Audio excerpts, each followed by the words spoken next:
Well, good morning and welcome to Frankly Speaking here on WYDC TV Big Fox. I'm your host, Frank Acom. We are broadcasting live from the Hesselson studio here on Market Street in Corning.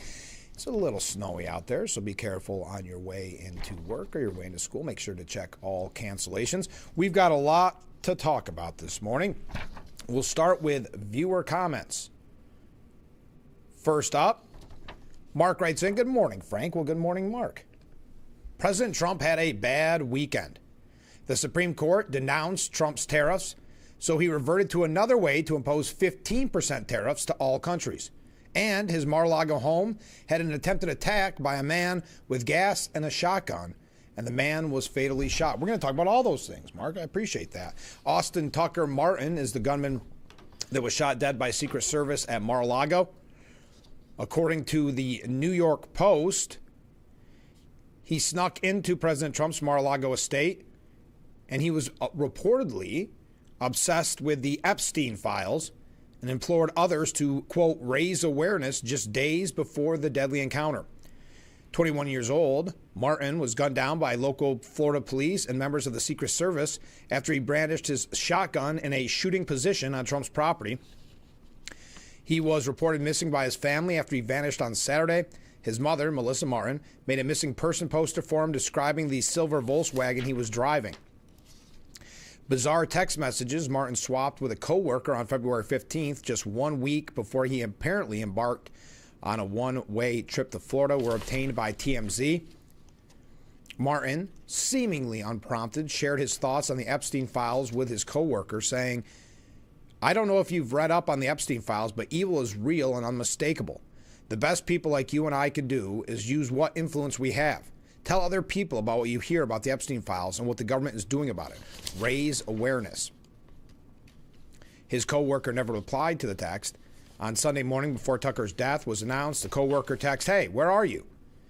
The message was sent in a secure RCS chat with the co-worker. Tucker worked at the Pine Needles Lodge and Golf Club in North Carolina, just 15 miles away from the hometown of Cameron, where he still lived with his parents, according to the New York Post. Other colleagues told the outlet that Martin was deeply disturbed by what he believed was a concerted government campaign to cover up the Epstein files so elites could continue getting away with it. That's a quote. They also said he voiced frustrations about the economy and how difficult it was for young people to afford to live on their own. He went so far as to try and organize a union at the country club for higher wages, but no one supported the move. Sources also noted that Martin was a vocal supporter of President Trump, according to TMZ. Martin's cousin, 19-year-old Brandon Fields, told the Associated Press that a majority of his family backed Trump.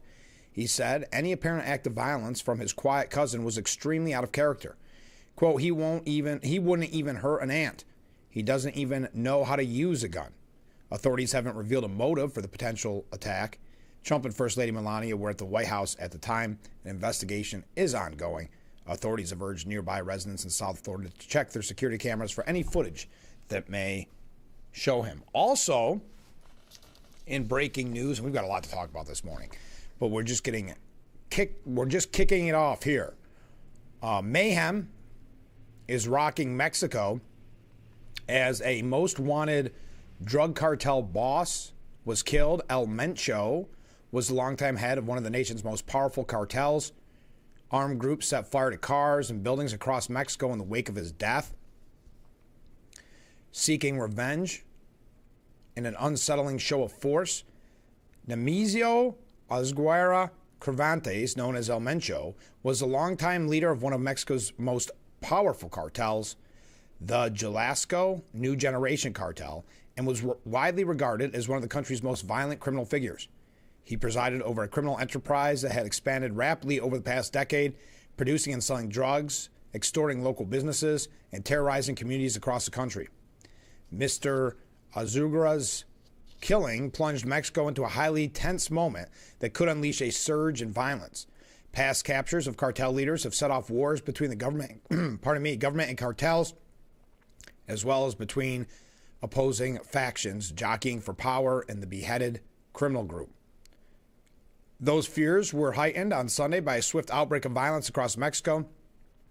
In states around the country, armed groups blocked roads and set fire to supermarkets, banks, and vehicles in one of the most widespread eruption of turmoil in the nation's recent history.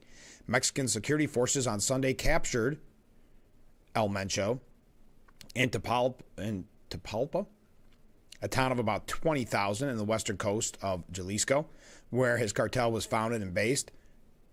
Mr. Ruzga was injured in the operation and died while in transport to Mexico City for medical attention, according to the government. At least 9 other cartel members were killed. His killing is a major victory in Mexico's new offense against drug cartels and could help reduce pressure from President Trump, who has been threatening to strike Mexico.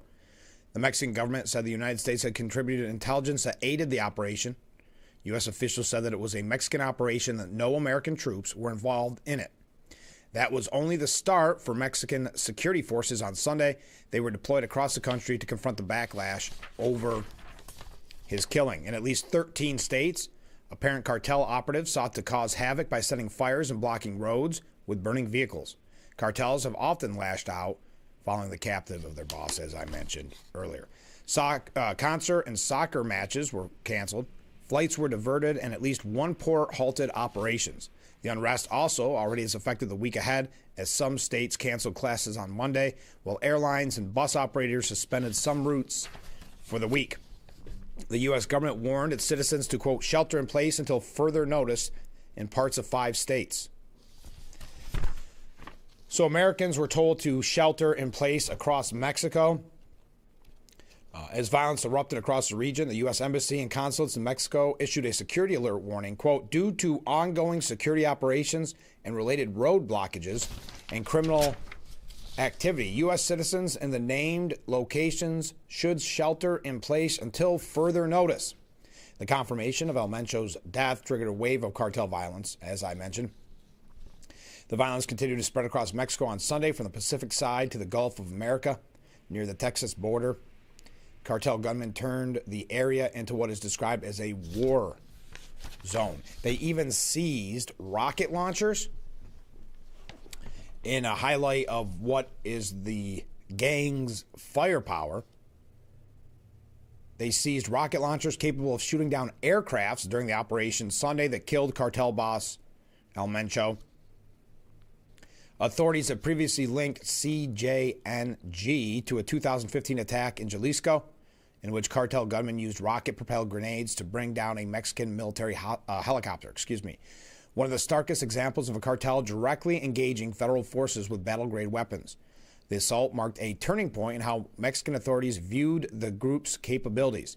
During Sunday's raid, officials said security forces were attacked and returned fire, deploying aircraft and specialized units to carry out the operation. Authorities said troops seized armored vehicles and heavy weapons, equipment more commonly associated with armed conflict than routine law enforcement. Mexican Special Forces, with aircraft assistance from the Air Force and National Guard rapid reaction units, participated in the mission, highlighting the scale of force required to confront senior cartel leadership. Former U.S. officials have described the gang as operating more like a paramilitary organization than a traditional trafficking ring, using coordinated roadblocks, armed convoys, and structured enforcement wings to assert control in contested regions. In prior reporting, the former Drug Enforcement Administration officials said the group commanded large numbers of gunmen and organized itself in a way that allowed it to deploy force quickly and visibly. All right, so the Mexican resort town and airport are under siege, we're learning. Tourists in Puerto Vallarta were warned to stay indoors as narco gangs went on a rampage following the death of El Mencho. The U.S. State Department urged Americans to shelter in place, and some American tourists have reported being trapped in the region. There's actually on-the-ground reporting from the New York Post interviewing, I think it was California residents that were locked in place. It looked like the whole city was on fire. Colorado native Scott Pozilkin, who is stranded there, said, "We saw a bus in the middle of the road and people running out of it. At first, we thought it was an accident, but then a man with a gun came around the other side of the bus and waved at us and told us to go back. We're all processing. I think we're all a little anxious. We're just waiting to hear what the State Department tells us to do," the 36-year-old marketing tech said. Right now, we're sheltering in place, and we're all happy to be together and to be safe. We're all here at the hotel in the hotel zone, staying put until we get the all clear. All the businesses in the area are closed. Federal forces carried out an operation in Talapla a few hours ago, which has led to clashes in the area, said the government Twitter account. Also, as a result of said operations at various points of that region and other parts, individuals have burned and blocked vehicles with the aim of hindering the actions of authorities. They're calling it a code red. We reiterate the recommendation to avoid leaving your homes. The clashes are occurring in several federal entities. Mexican officials said cartel thugs began setting blazes through Jalisco to block federal forces during the raid. So rocket launchers, pretty amazing what we're learning about the capacity of the drug cartel. We are going to be talking a little bit later on. Did you happen to watch the U.S. versus Canada hockey game? There's a lot to talk about there. There's also a few updates on Iran. AOC is defending her performance in Munich. We talked about that extensively last week. If you missed our conversation with Assemblyman Joe Sempolinski, that is up on our YouTube page and at WYDCTV.com. But we talked extensively about Iran, about AOC, and we're going to give you some updates there. Oh, by the way, Mayor Zoran Mamdani actually let the kids of New York City have a real snow day today. No work at home or whatever they call it, where they have to have these Zoom classes. Nope, a good old-fashioned snow day this morning. We'll see how he handles this snowstorm. We do have one other thing about this kind of Mexican cartel issue. Before we go to break, I know I'm going to run a little late, but Victor Davis Hanson said, "Why would any president destroy the U.S. southern border? The left typically pounces on anyone daring to suggest the Biden administration green-lighted illegal immigration to gain new constituents for agendas that otherwise were without public support." Not too long ago, Texas State Representative Gene Wum, chair of the Texas House Democrat Caucus, jumped the shark to say out loud what is usually left unsaid about the Democratic agenda.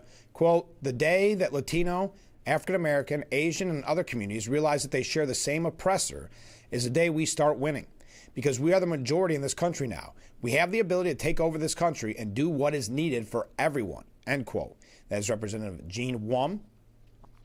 The same unapologetic left-wing weaponization of illegal immigration is occurring in Europe.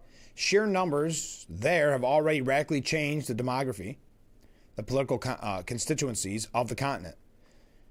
Recently, the former Spanish Minister of Equality, an energized Irene Montero, offered an unambiguous rant saying, "I hope for replacement theory. I hope we can sweep this country of fascists and racists with immigrants, whatever their skin color, whether Chinese, black, or brown." The climax of the new hubris in the United States was the Biden administration's destruction of the southern border and even rudimentary enforcement of federal immigration law. On some days, the Biden influx exceeded anyone's wildest imagination at a rate of 10,000 illegal entrants per day.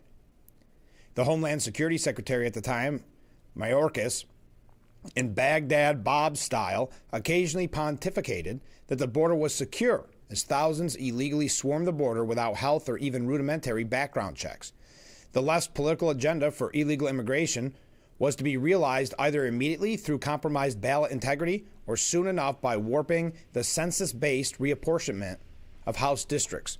No wonder there's now near hysterics from Democrat opposition to even basic national requirement of a photo ID to vote. Yet traditional liberal polls like Gallup and Pew show that 83 to 84% of Americans support mandatory presentation of a voter photo ID. Usually the left fawns over European protocol, but it now grows quiet when reminded that 46% of 47 European nations, even those governed by the left, require IDs to vote. Apparently, Democrats assume that once 10 million more of the world's poorest and illegally crashed the southern border without audit or English proficiency, they would filter throughout American society and become impossible to repatriate. Soon, open borders would flip more states blue as well as increase the congressional seats. Illegals were to be redefined as mere residents and often recipients of mail-in ballots. The reality that millions of new poor would grow the welfare state, expand government at all levels, require far more taxes, and fuel the DEI binary of oppressed oppressors were added benefits.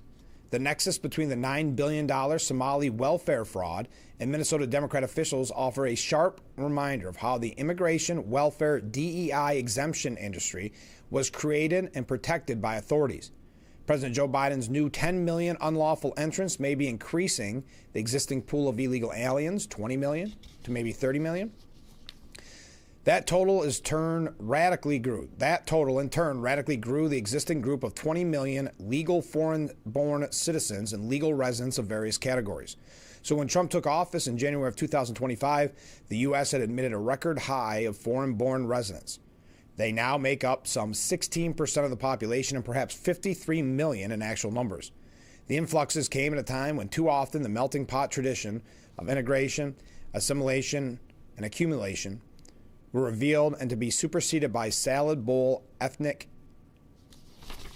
got cut off there, separatism. Yet the triumphant left never imagined a Trump re-election. Nor could it grasp fully President Trump's counter-revolutionary effort to secure the border and undo the Biden nihilism. Even more surreal to Democrats were Trump's efforts to reinstate the integrity and supremacy of federal immigration law. No one really believes Trump would seek to find and deport millions who had filtered through 50 states.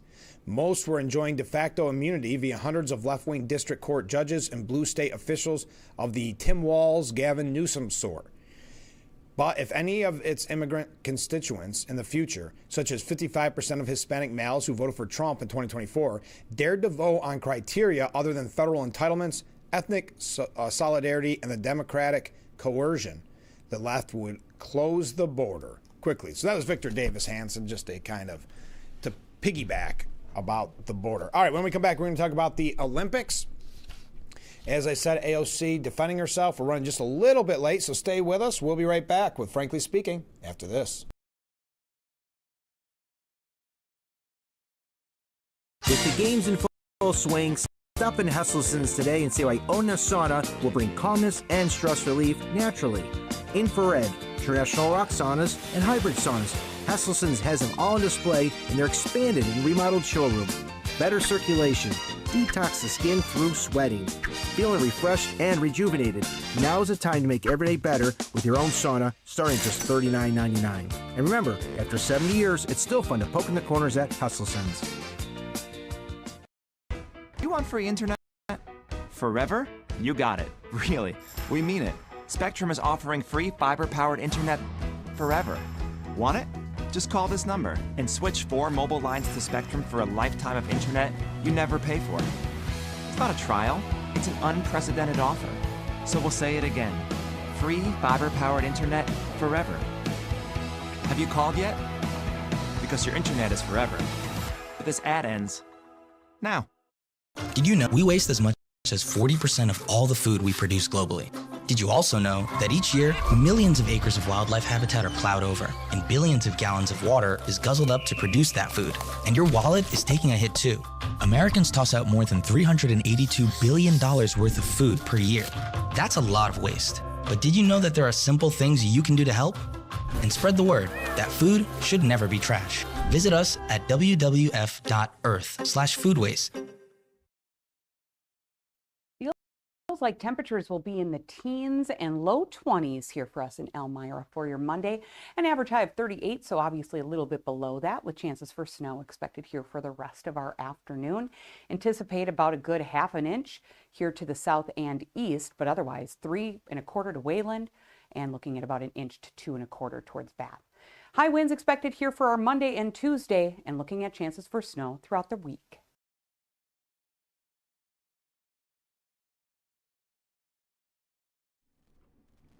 The Frankly Speaking Roof Cam, brought to you by Boss Security in Horseheads. Contact them today for all your business and home security needs. We are back, broadcasting live from the Hesselson studio.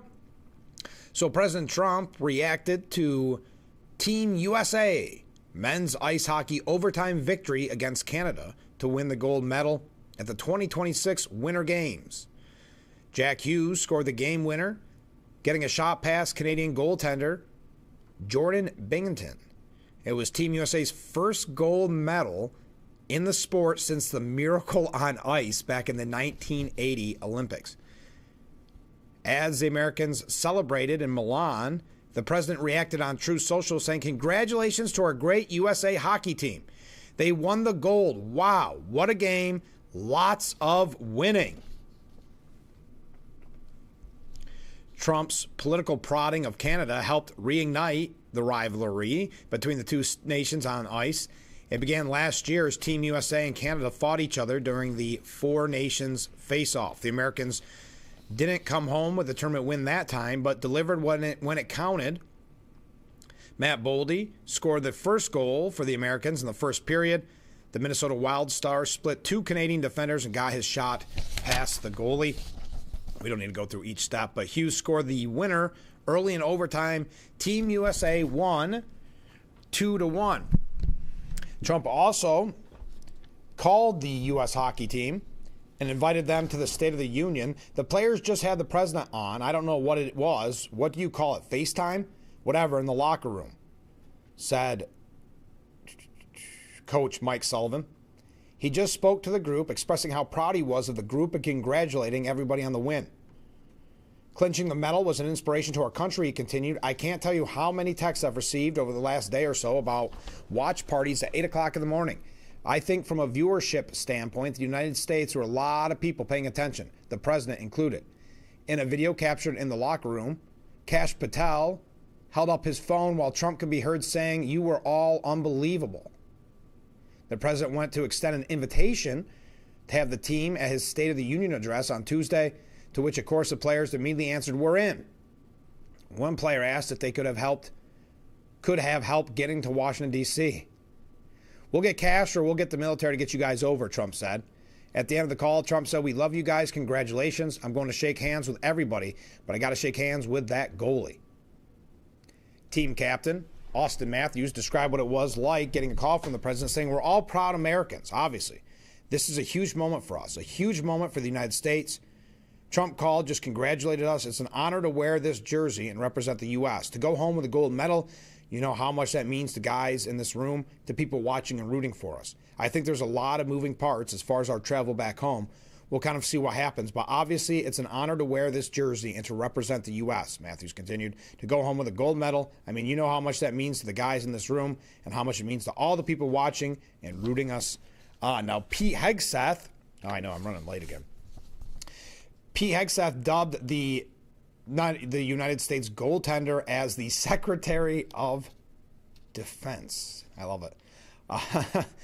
United States Secretary of War Pete Hegseth bestowed his old title on American goaltender Connor Hellebuyck. I'm not sure if I'm pronouncing that. Now we have a Secretary of War and a Secretary of Defense, said Hegseth. Hegseth was one of many showing American pride when the U.S. took down Canada, which couldn't capitalize on some grade A chances at the goaltender. So the goaltender of the USA hockey team being dubbed the Secretary of Defense. Now the White House, well, you know what? We'll talk about this when we return. Did you happen to watch the game? I missed it, I'll be honest. I watched the highlights after. Did you happen to watch it? What were your thoughts? We got to take a short break. By the way, be careful on your way into work or your way into school this morning. Check to see if anything's been canceled because it is a little bit messy out there. So stay with us. We'll be right back with Frankly Speaking after this. New York State is putting nearly $60 million towards improving key roadways across the southern tier. Many older homes are still at risk for exposing residents to high levels of lead. The Nani Hood Parent Resource Center once again brought the community together for its annual Halloween parade. Around the southern tier, Finger Lake stands out for its scenery and wine scene. This year's dry drought brought some positives to the crop. Lee Com Center is looking for fans to show up and show out.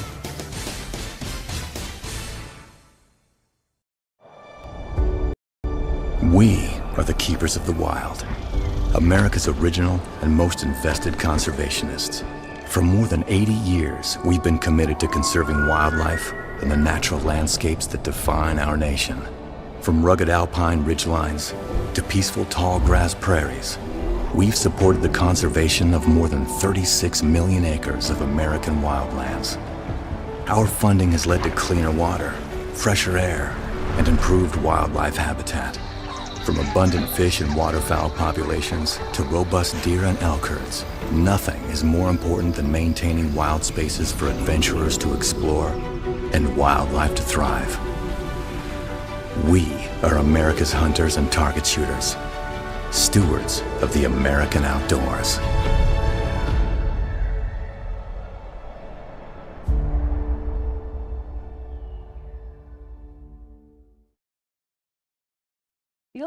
Feels like temperatures will be in the teens and low 20s here for us in Elmira for your Monday. An average high of 38, so obviously a little bit below that, with chances for snow expected here for the rest of our afternoon. Anticipate about a good half an inch here to the south and east, but otherwise 3 1/4 to Wayland and looking at about an inch to 2 1/4 towards Bath. High winds expected here for our Monday and Tuesday, and looking at chances for snow throughout the week. The Frankly Speaking Roof Cam, brought to you by Boss Security in Horseheads. Contact them today for all your business and home security needs. We are back, broadcasting live from the Hesselson studio. Comment from a viewer. Cortez took a week to fabricate a response to her dismal showing on Europe. Thankfully, her European fiasco offered the telltale insight into her low IQ and her typical Democrat shallowness. We're going to talk about her response. We know that she already went and complained to the New York Times, and they did their due diligence and essentially sent out a press release in defense of AOC. We're going to talk about that in just a little bit. We have a couple other updates on the Olympics. The White House wasn't letting ex-Canadian Prime Minister Justin Trudeau live down his social media post.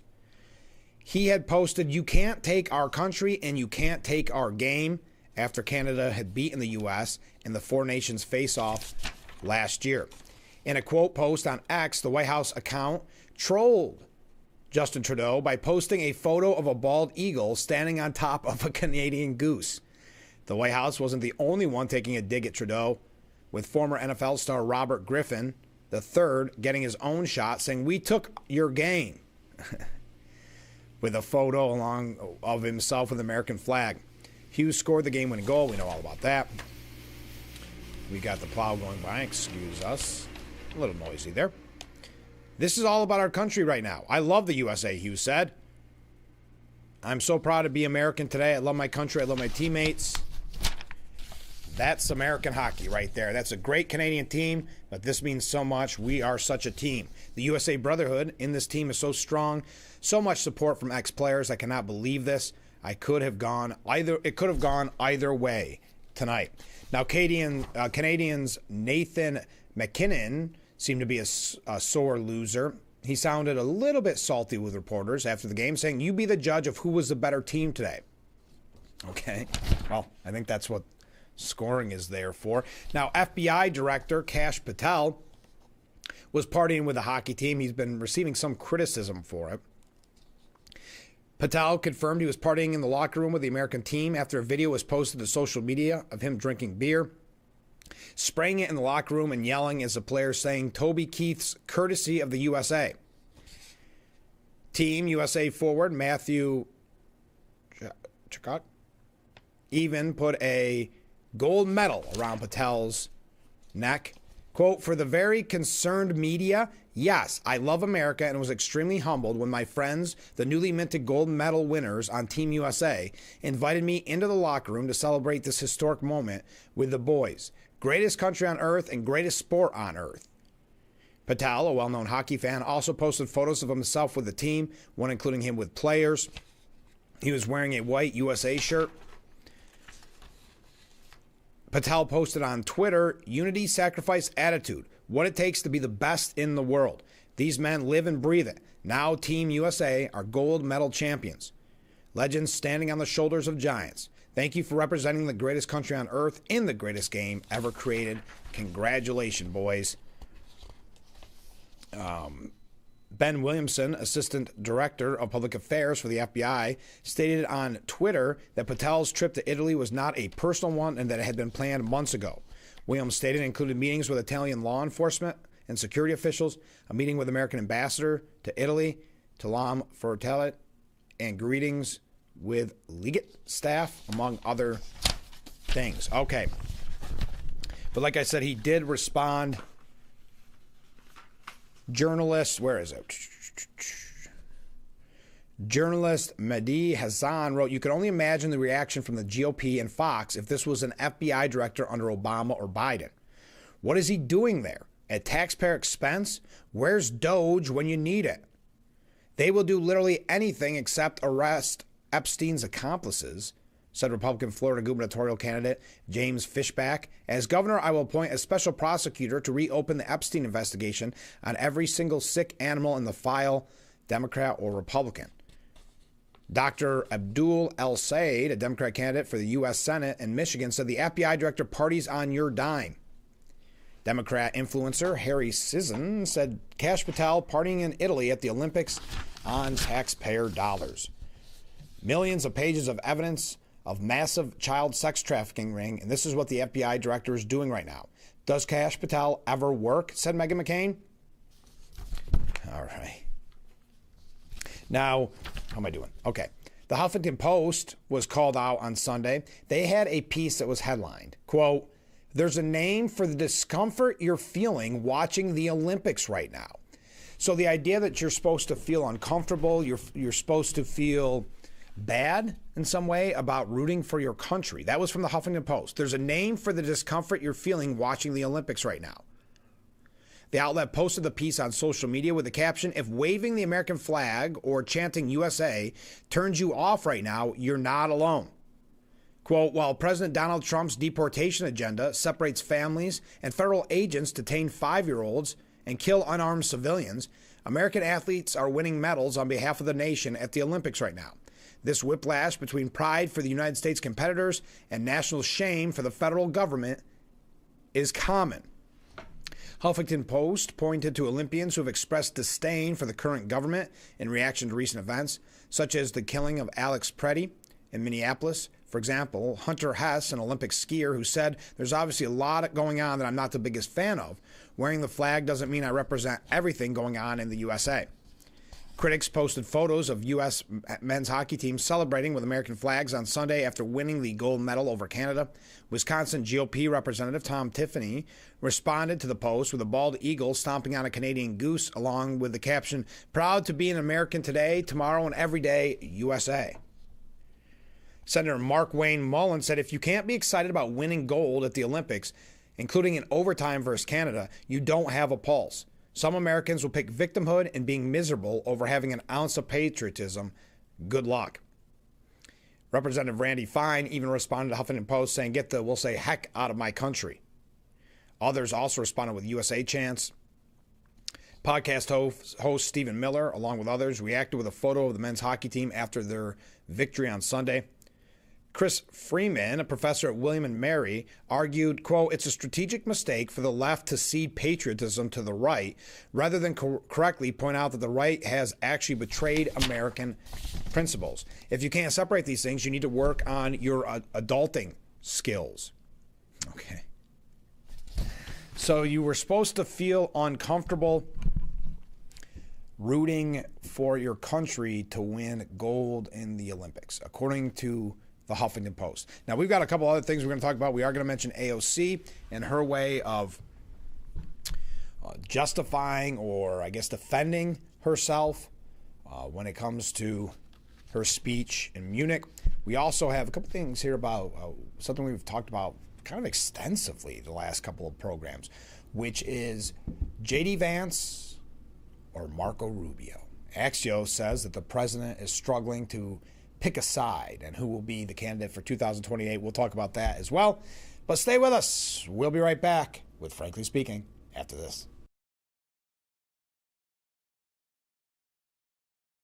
New York State is putting nearly $60 million towards improving key roadways across the southern tier. Many older homes are still at risk for exposing residents to high levels of lead. The Nani Hood Parent Resource Center once again brought the community together for its annual Halloween parade. Around the southern tier, Finger Lake stands out for its scenery and wine scene. This year's dry drought brought some positives to the crop. Lee Com Center is looking for fans to show up and show out. It's the Jeep and Stay sales event at Chilson Wilcox. Enjoy huge savings on the most awarded SUV brand ever, Jeep. Jeep loyalty means bigger savings for current Jeep and Stellantis owners. Save $8,300 on a 2025 Jeep Grand Cherokee. From Wranglers to Grand Cherokees, every Jeep is priced to move, but these savings won't last forever, and it's Ram Truck Month too. Save $10,500 on a 2026 Ram 1500 and $9,000 on a 2026 Ram 2500. The Jeep President's Day sales event and Ram Truck Month happening now at Chilson Wilcox. Small businesses are the heart of America. Like you, these entrepreneurs started out with a dream and the drive to build a better life. If you have a small business idea to grow or challenge to face, you don't have to go it alone. Since 1964, SCORE has helped millions of entrepreneurs build their businesses. Today, they are the nation's largest nonprofit source of expert mentoring, resources, and education. Whether you're starting out, building back, or have worked at it for years, SCORE will match you with specialized mentors. Our thousands of volunteers provide the guidance and connections you need for free. Your success is waiting. SCORE is ready to help. Find a mentor today at SCORE.org.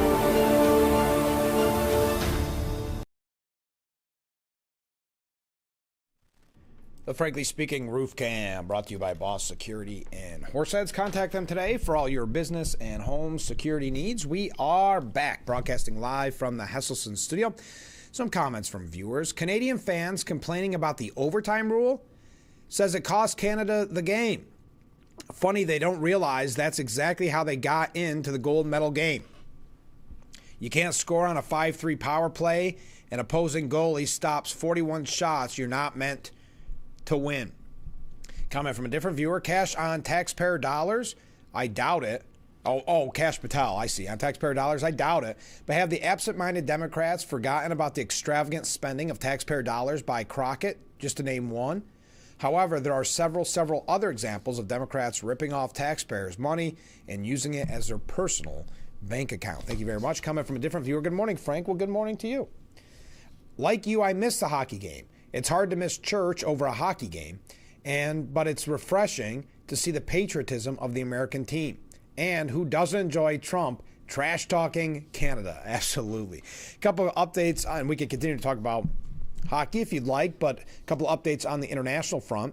U.S. assets in the Middle East are positioned for a highly kinetic war, according to an ex-Pentagon official. Dana Stroll, now research director at the Washington Institute for Near East Policy, made the assessment Sunday as Washington and Tehran prepared for a second round of indirect nuclear talks in Oman.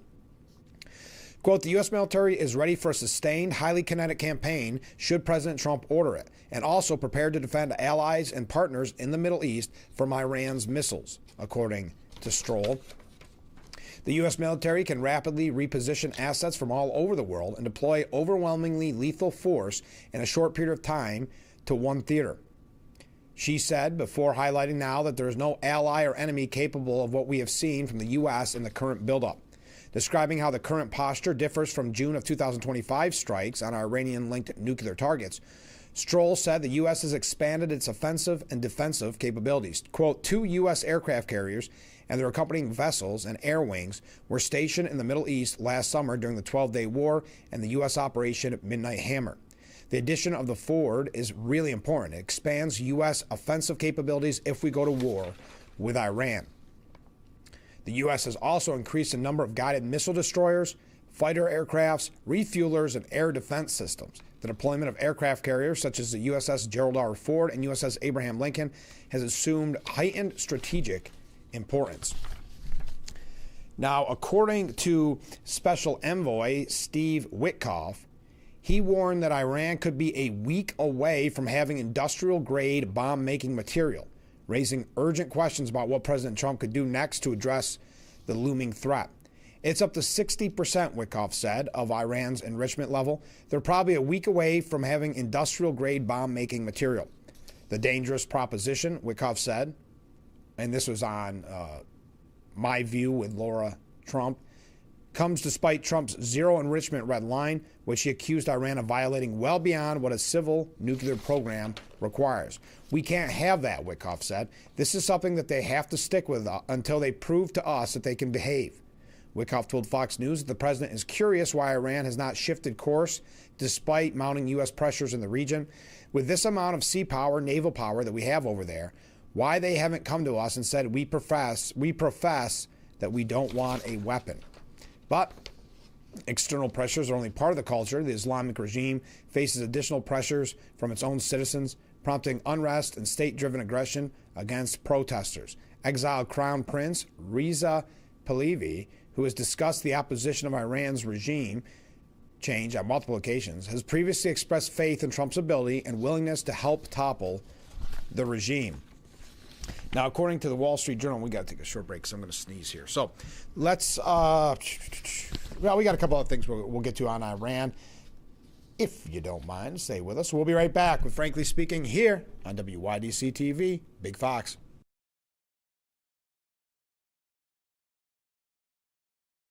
Suburban Propane is here for your residential and industrial propane needs. Serving the surrounding area for over 95 years, we take pride in our reliable delivery service with 24/7, 365 emergency service answered by company representatives. Call today to start your Suburban Propane service.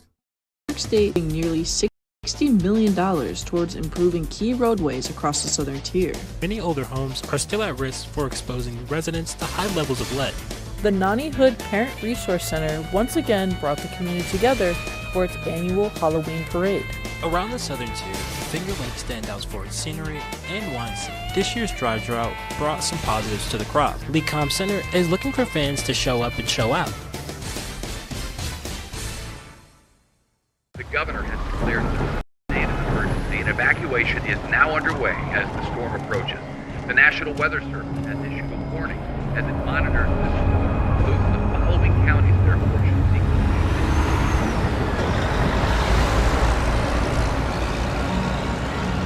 Convoy of Hope is ready to help you prepare for the next storm.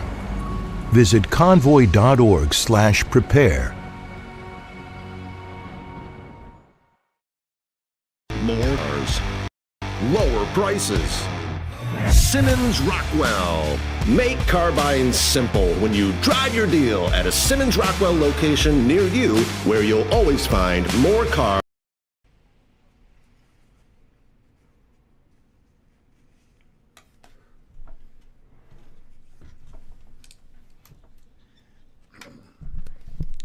The Frankly Speaking Roof Cam, brought to you by Boss Security in Horseheads.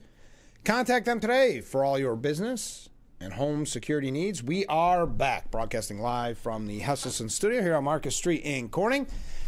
Please be careful on those roads out there if you are traveling. Now, according to the Wall Street Journal, Trump approaches a legacy-defining moment on Iran. A deal or war? If diplomatic efforts to end Iran's nuclear program fail, the president's appetite for a potentially lethal war will be tested. Trump said he would prefer a strict agreement that stops Tehran from ever being able to develop nuclear weapons, a potentially historic breakthrough. Should Trump instead order an attack in the hope of coercing the Iranian regime or even bringing it down, he would be risking a major conflict that could envelop the rest of his presidency. The moment is one of Trump's own making. According to officials and analysts, he promised in January to support Iranian street demonstrators protesting the regime's violent repression, but no U.S. intervention came. Trump then laid out a set of demands for Tehran: no more nuclear enrichment, strict limits on its ballistic missiles, and an end to support for regional proxy militias such as Hamas and Hezbollah. Meanwhile, he built up U.S. forces on Iran's doorstep, assembling the largest concentration of air power in the Middle East since the 2003 invasion of Iraq. If Iran, which denies seeking a nuclear bomb, rejects Trump's demands, the U.S. leaders' options range from a limited initial strike to trying to pressure Tehran into concession to a prolonged bombing campaign aimed at destroying the regime and its military. The Supreme Court decision on Friday to slap down Trump's use of tariffs, which we're going to talk a little bit about that in the future, could make a U.S. attack on Iran more likely, said Wilbur Ross, who was Commerce Secretary in Trump's first term. Quote, I don't think he can take this loss and then be seen as backing down on Iran. Iran has threatened significant retaliation against any U.S. attack, vowing to sink American warships, attack U.S. troops in the region, and close the Strait of Hormuz, a sea lane vital to the world's oil supply. Even if the war leads to the fall of Iranian Supreme Leader Ali Khamenei, what might follow is highly uncertain, U.S. officials said. Many analysts said hardline members of the Islamic Revolutionary Guard Corps would be the most likely group to take control. Trump is left facing a lot of risks and not particularly attractive options, said Suzanne Maloney, an Iran expert at the Brookings Institute. Even so, Trump is charging ahead into a showdown that could go a long way toward defining his place in history. He has reached this point without seeking congressional approval or making his case to the American public, even as he criticized previous presidents' war in the Middle East. Officials said Trump has gained confidence about the benefits of wielding U.S. military might since he ordered successful strikes on 3 Iranian nuclear sites in June and captured Nicolas Maduro last month. Those were short, narrowly targeted operations. Trump is yet to launch a large-scale, potentially lengthy war with an adversary capable of striking back hard, including against oil markets and maritime trade. Quote, we have never actually seen what Trump's tolerance for absorbing pain is, said Vali Nasser, a former senior U.S. official and Iran expert at Johns Hopkins University, adding that the president prefers military missions that risk few American casualties. Quote, unless Trump is sure the U.S. is able to take out everything Iran has up front, there is great risk at what follows. A White House official said Trump's instinct is always to engage in diplomacy and make a deal before resorting to other options. So the idea of providing Iran with fuel has featured in negotiations over many years, but Iran rejected the idea of eliminating its uranium enrichment program and depending on foreign sources of nuclear fuel. So there we go. Career-defining, legacy-defining moment on Iran, a deal or war. Now, how am I doing on time? Oh, I'm doing good. Okay. Seth Mandel says Hamas has wrapped up its latest revision of casualty data in the Gaza war. And it makes clear why Israel's critics have been flailing since the end of the war. Now, this ties in because we know Hamas and Hezbollah funded by Iran, and this is going to lead into what AOC said in Munich. The list has enough information to cite 68,800 deaths. Hamas has lost 25,000 fighters, which leaves 44,000 war deaths to account for. Included in that 44,000 are about 10,000 natural deaths.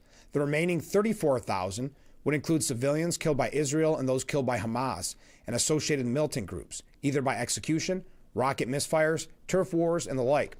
The result is that even when using Hamas's numbers, Israel's civilian-to-combat death rate is close to 1-to-1, an unheard of accomplishment in an urban war setting, let alone in which much of the territory has been turned into Hamas human shields. Given that Hamas started the war, refused to surrender, and fired at Israel from civilian homes, the terrible tragedy of Gazan lives lost is laid at Hamas's feet. It's pretty silly at this point to even consider, quote, the genocide accusation, and we know that AOC was using that term in Munich. But there's another opportunity to note that Hamas is goaded into defenders out. What? It's another opportunity to note that Hamas goaded its defenders out on that limb and then personally cut it off under their feet. While plenty of bad faith actors have been accusing Israel of genocide since the war started and are therefore immune to facts, I'm sure there are a number of decent folks who fell into the genocide trap because they followed a trend in the name of, quote, human rights. I do not envy the humiliation they are now experiencing, but neither do I find such people particularly sympathetic. They ought to feel bad about what they've said and done. I hope they do. The reason people were willing to believe it is twofold. First, it is a quintessential example of the big lie. Hitler's belief was that the bigness of the lie not only lends its credibility, but serves an emotional rather than rational appeal. As we watch Israel companies flood Gaza with sweets and drinks from Ramada, we cannot maintain any rational, conscious interpretation other than Israel won a defensive war while protecting civilians to an extent never seen before. But those who shape their beliefs based on subconscious appeals to the emotion, you know what contradictions they can maintain. The only reason is, yes, anti-Semitism. The public's willingness to believe the worst about Jewish people is not new and it's not an accident.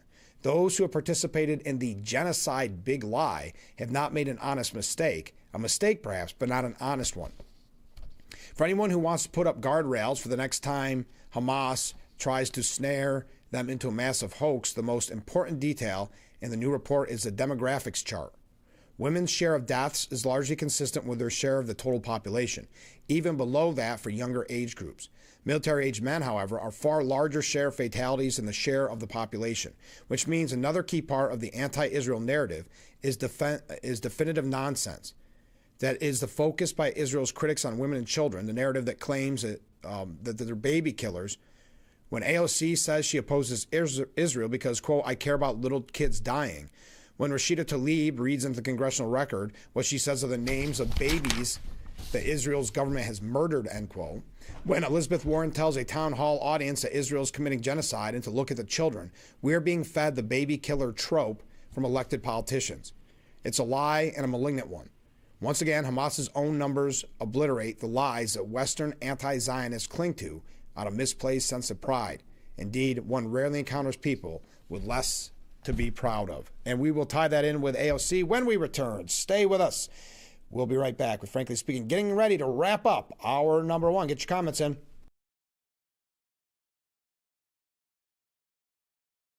Suburban Propane is here for your residential and industrial propane needs. Serving the surrounding area for over 95 years, we take pride in our reliable delivery service with 24/7, 365 emergency service answered by company representatives. Call today to start your Suburban Propane service. New York State nearly $60 million towards improving key roadways across the southern tier. Many older homes are still at risk for exposing residents to high levels of lead. The Nani Hood Parent Resource Center once again brought the community together for its annual Halloween parade. Around the southern tier, Finger Lake stands out for its scenery and wine scene. This year's dry drought brought some positives to the crop. Lee Com Center is looking for fans to show up and show out. The governor has declared a state of emergency, and evacuation is now underway as the storm approaches. The National Weather Service has issued a warning as it monitors this storm. Includes the following counties that are fortunately.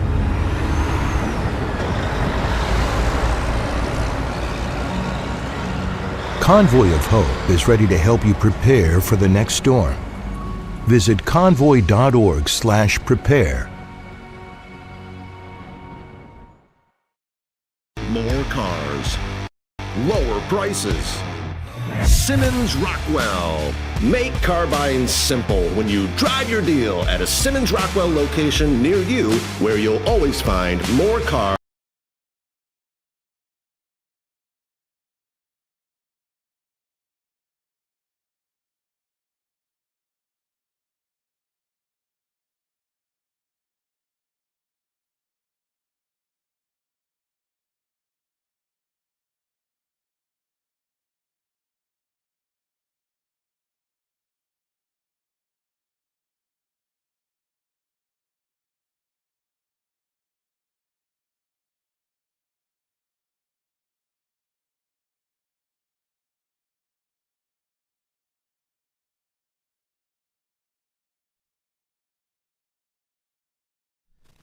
The Frankly Speaking Roof Cam, brought to you by Boss Security in Horseheads. Contact them today for all your business and home security needs.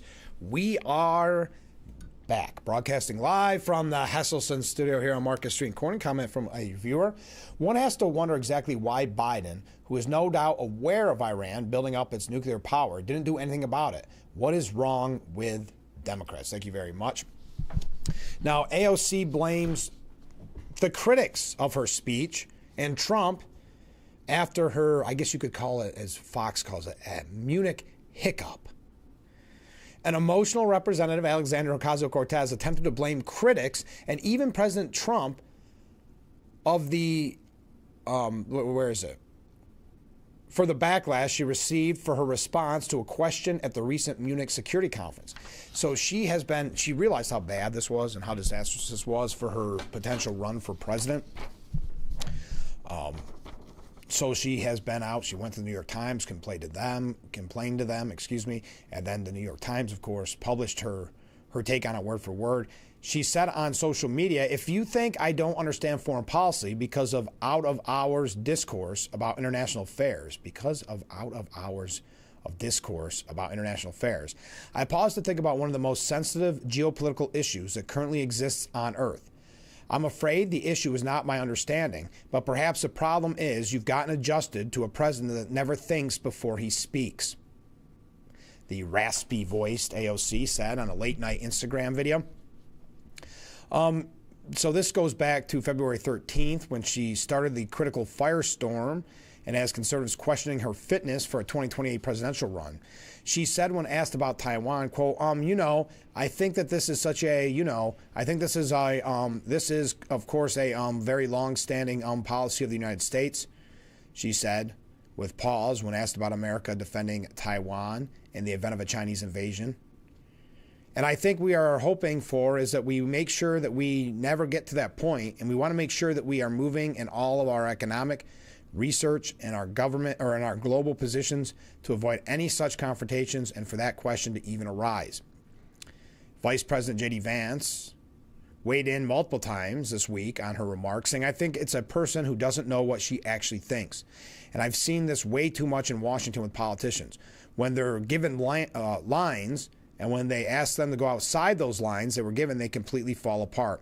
That was embarrassing. If I had given that answer, I would say, you know what? Maybe I ought to read a book about China and Taiwan before I go on the world stage again. I hope that Congresswoman Cortez has the same humility. I'm skeptical. So she said it's, of course, Trump's fault. She fired back at the critics. If you think I don't understand foreign policy, I've got to read it again. Because out of hours of discourse about international affairs, I pause to think about one of the most sensitive geopolitical issues that currently exist on Earth. I'm afraid the issue's not my understanding, but rather the problem is perhaps you've gotten adjusted to a president that never thinks before he speaks and doesn't care about the implications of his words before he speaks on matters like these. Okay. She later spoke at a Technical University of Berlin panel where she suffered another faux pas, erroneously claiming that Venezuela sits below the equator. We've had numerous examples of the mistakes. During the fallout from her gaffes in Germany, AOC vented against the backlash she weathered, telling the New York Times it was an effort to distract from the substance of what I am saying. This story is less about the opponents being some hypothetical primary. To me, my opponents are the networks that links Orban, Trump, Milei, Bolsonaro, all those folks. Critics argue that foreign policy slip-up isn't a one-off. Now, despite all of this, former New Jersey Governor Chris Christie, he predicted over the weekend the country will have a severe reaction to Trump and may even elect her as president, saying, quote, I hope that severe reaction will demand character and normalcy, not seen as a philosophical reaction. If we get a philosophical reaction, we're going to end up with AOC as president, no joke. She went to Munich before she's thinking in her head, I want to be president, and who can blame her? She's watching Trump. The standard of being president has diminished fairly significantly. We know that Chris Christie is no fan of Trump. We know that Chris Christie has embarrassed himself time and time again in his reactions to Trump, but he says we could see an AOC presidency. Well, that does it for hour number one. Hour number two, moments away. Stay with us. I see some comments, some waves coming in. We will be right back.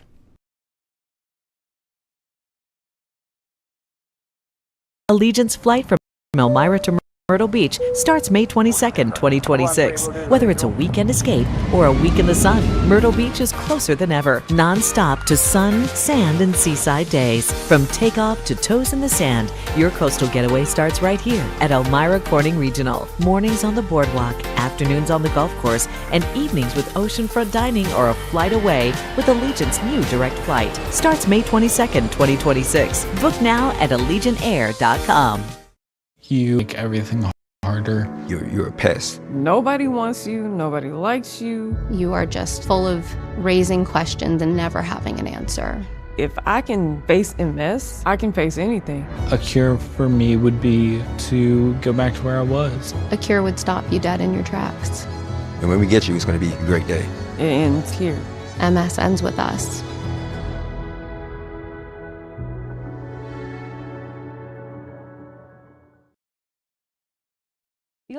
Feels like temperatures will be in the teens and low 20s here for us in Elmira for your Monday. An average high of 38, so obviously a little bit below that, with chances for snow expected here for the rest of our afternoon. Anticipate about a good ½ an inch here to the south and east, but otherwise 3 1/4 to Wayland and looking at about 1 inch to 2 1/4 towards Bath. High winds expected here for our Monday and Tuesday, and looking at chances for snow throughout the week.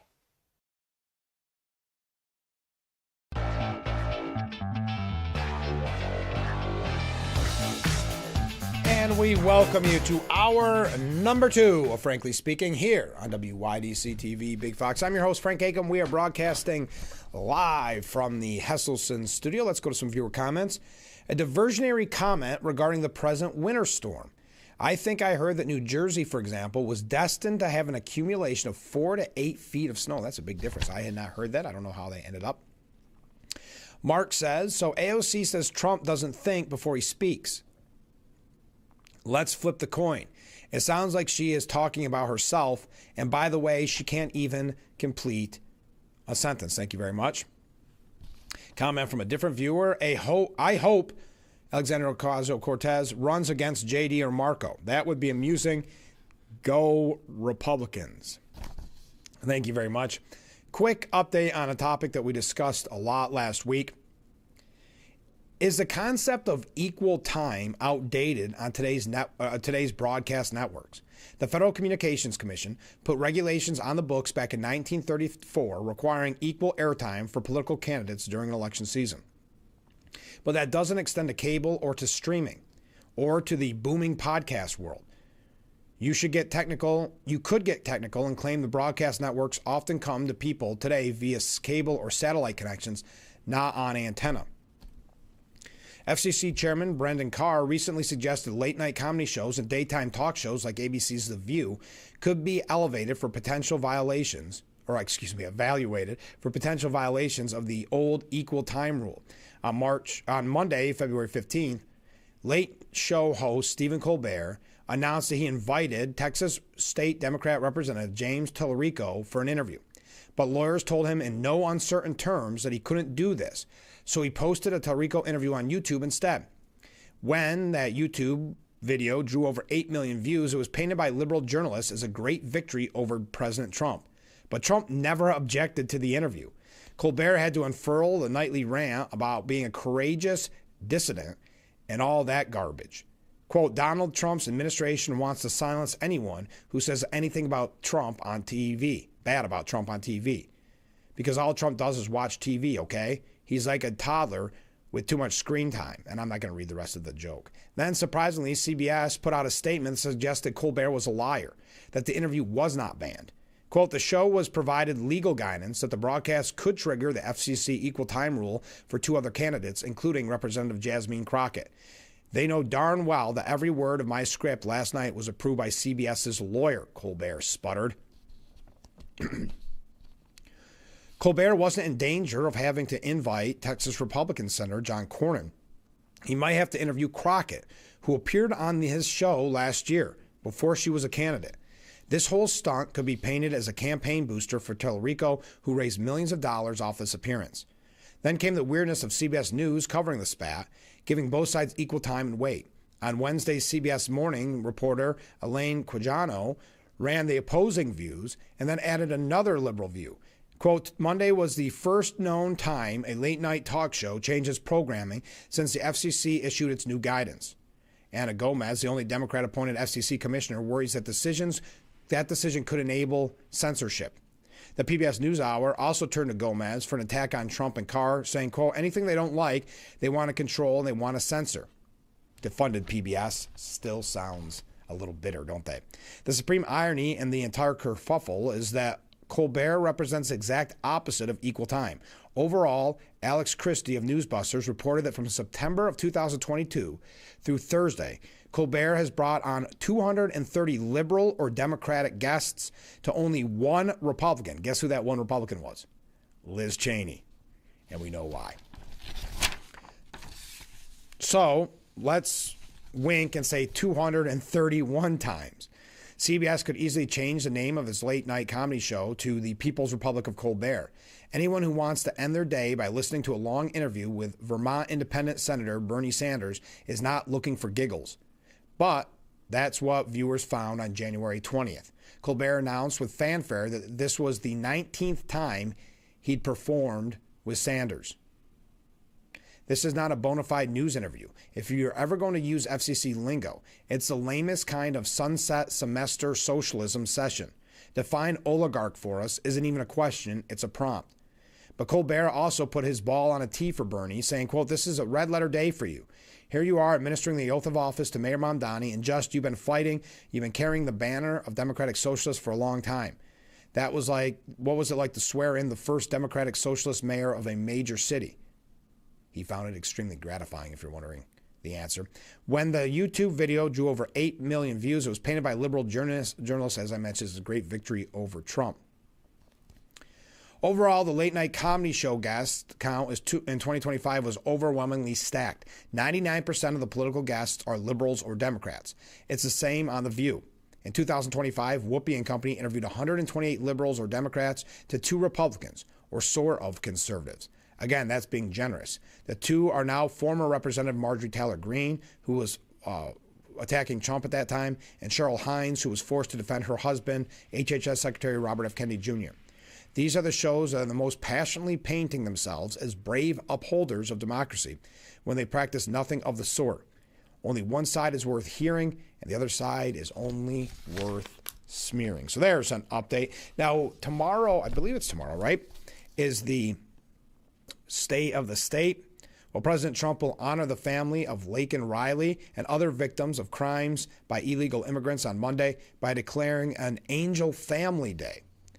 The tribute comes as the president prepares to give the State of the Union address, where the crisis at the border and his plan to expel illegal immigrants from the country are expected to be major topics.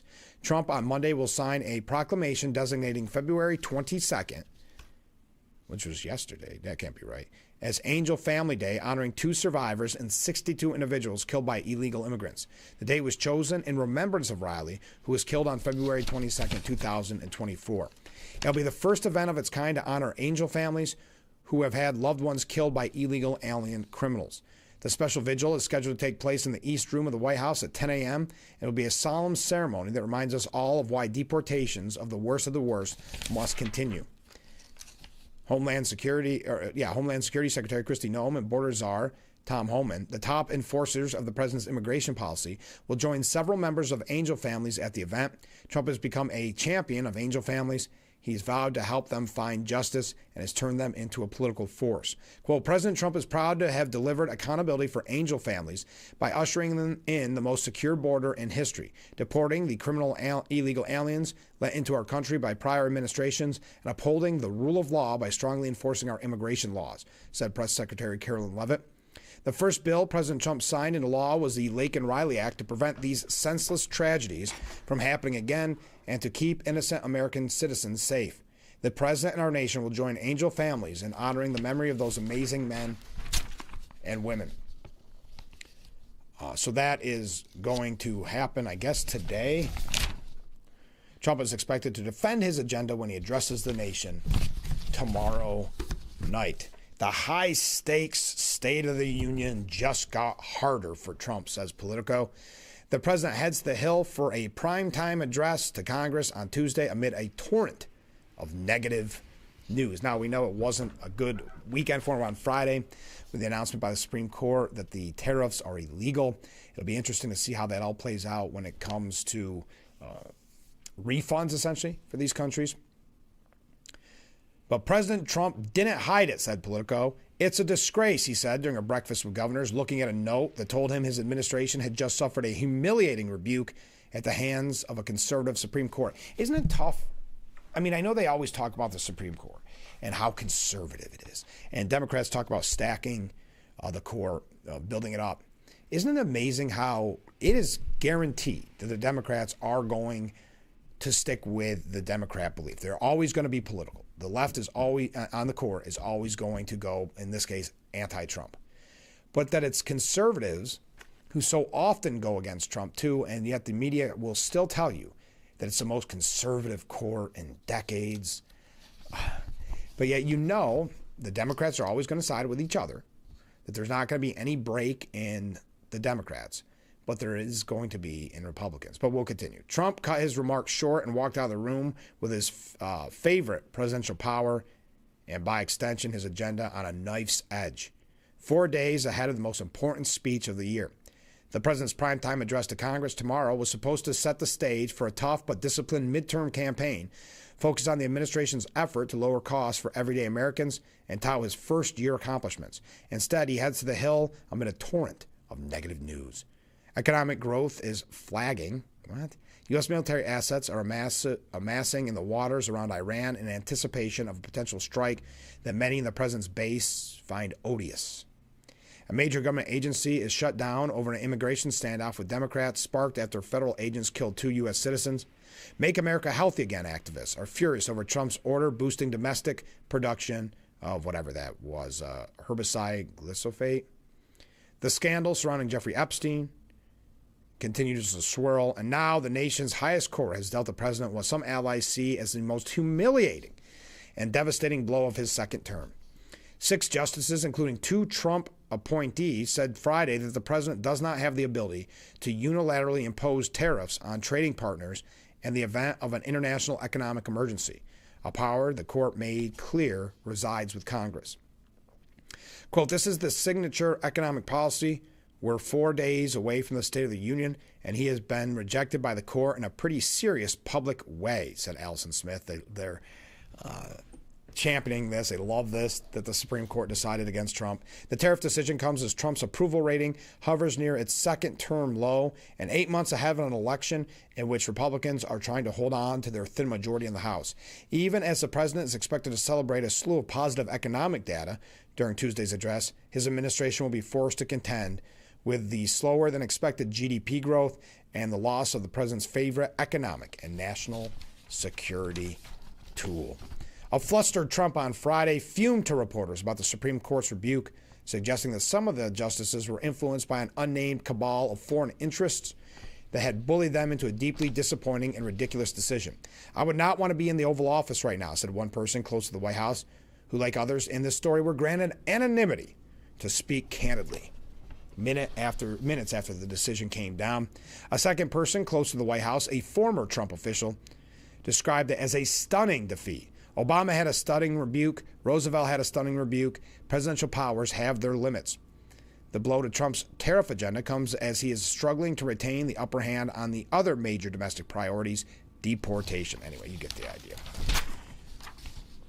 The president has multiple tools in his toolbox, Treasury Secretary Scott Bessent said, adding that other tariff authorities will result in virtually unchanged tariff revenue in 2026. Now, in response to the President's State of the Union, we'll tell you who's going to respond to the State of the Union when we return. I didn't realize we were running so late. So stay with us. We'll be right back with Frankly Speaking here on WYDC TV, Big Fox.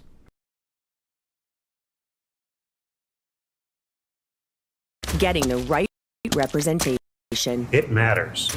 Hiring a law firm whose focus is motor vehicle accident cases. It matters. Hiring a firm with the experience and resources to maximize your recovery. It matters. William Mattar is the largest motor vehicle accident firm in New York State. We got that way by winning. If you're hurt in a car, it matters who you hire. Call William Mattar. Visit WilliamMattar.com. You've been putting back a few, and a few becomes a few too many. For a moment, you think about calling for a ride. Nah, you live nearby. What's the worst that can happen? You get pulled over, your insurance goes up, you lose your license, you total your car, you kill someone. You had fever? Are you dreaming of warmer weather? Now is the time to start enjoying the benefits of hot water therapy during Hesselson's Cabin Fever Reliever Hot Tub Sale. With 0% interest financing and additional sales incentives, Hesselson's makes it easier to start making every day better today. Huge savings on odds and end models, 0% financing, locally owned and operated since 1955. Why wait? Now is the best time to buy that hot tub you've always wanted during Hesselson's Cabin Fever Reliever Hot Tub Sale going on now. After 70 years, it's still fun to poke in the corners at Hesselson's. Feels like temperatures will be in the teens and low 20s here for us in Elmira for your Monday. An average high of 38, so obviously a little bit below that, with chances for snow expected here for the rest of our afternoon. Anticipate about a good ½ an inch here to the south and east, but otherwise 3 1/4 to Wayland, and looking at about 1 inch to 2 1/4 towards Bath. High winds expected here for our Monday and Tuesday, and looking at chances for snow throughout the week.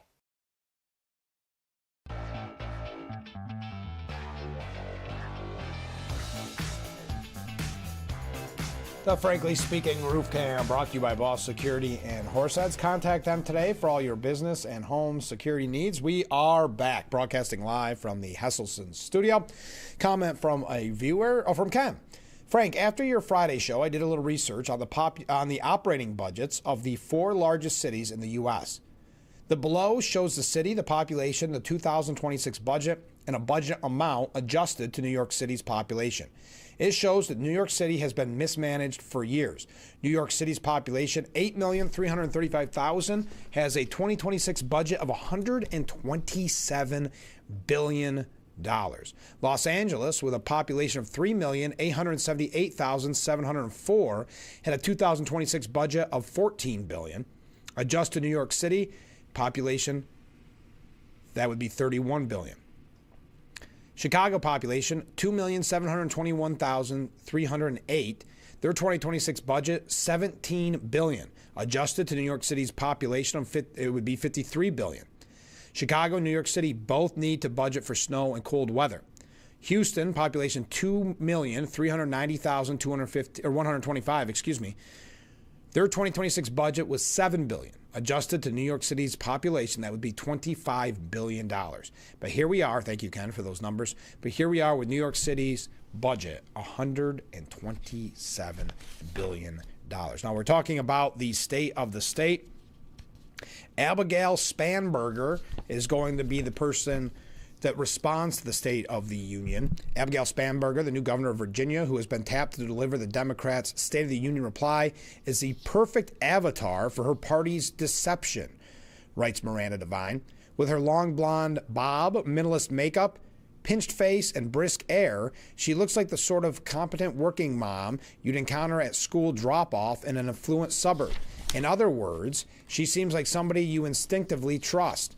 Don't be fooled by her appearance. Spanberger is an expert at subterfuge, having spent 8 years as an undercover CIA case officer, aka spy, under Barack Obama and John Brennan, in the era when Democrats turned national security back on itself.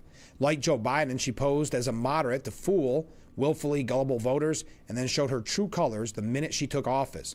The national security mom, who is being touted as a future presidential contender, immediately signed off on an unlimited abortion and gerrymander plan to entrench Democrat rule, ordered law enforcement not to work with ICE, and presided over the introduction of dozens of new taxes on everything from dog walkers to Uber rides. So much for, quote, affordability. As it was with New York's new mayor, Zohran Mamdani, affordability is her code for spending more taxpayer money. Mamdani at least didn't pretend to be a moderate. His appeal is summed up by the cartoon of a grinning wolf addressing a mob of sheep. I'll become a vegetarian once I'm elected. His Marxo-fascism is out in the open. There is no problem too large for government to solve, Mamdani declared in his victory speech, promising to replace the frigidity of rugged individual with the warmth of collectivism. Tell that to the 19 people he left out on the street to freeze to death in last month's Arctic snowstorm. By contrast, Spanberger stuck to her moderate disguise, claiming her victory represents a new era for Democrats of pragmatism over partisanship. And she would, quote, focus relentlessly on what matters most, lowering costs, keeping our community safe, and strengthening our economy. You'll hear those soothing promises again on Tuesday night. It's what America wished for. But the Democrat Party is just pretending. There is no moderate wing left, apart from Pennsylvania's maverick Senator John Fetterman. These days, according to a Gallup poll in January, only 8% of Democrats count themselves conservative, while 60% self-identify as liberal. Yet America remains far more conservative than it is liberal, with 35% of adults describing themselves as very conservative or conservative, while 28% call themselves very liberal or liberal, and 33% identify as moderate. That's a problem for a party that has been hijacked by the radical left. So they choose Spanberger over former astronaut Mark Kelly and Tim Midwestern Dad Walz with national security credentials or other conservative-coded attributes to trick moderate voters. The Democrats' fake centrists need to plausibly campaign on affordability and safety and then smoothly raise taxes, enable fraud, handcuff police, refuse to imprison violent offenders, and invite millions of criminal illegal aliens into their sanctuary cities to cement their power. They will lie to your face that crime is down, that allegations of welfare fraud are racist, and that illegal aliens are saints who definitely don't get Medicare or definitely don't vote. Spanberger and Mamdani sound different, but they are cut from the same cloth and have the same aims. They're just code shifting for different audiences. The problem for Republicans in the looming midterms is that they are not dealing with a normal opposition party. One member of the administration sees their dilemma in terms of game theory, the mathematical study of strategic decision-making used in Wall Street and the military. In game theory, nothing works if one of the players is a bad actor who refuses to play by the rules or according to established norms and looks only to maximize their power. That's what the Democrat Party has become, a bad actor. It finds its naked representation in the weekend performance of California gubernatorial contender Katie Porter, who once dumped hot mashed potatoes on her then-husband's head.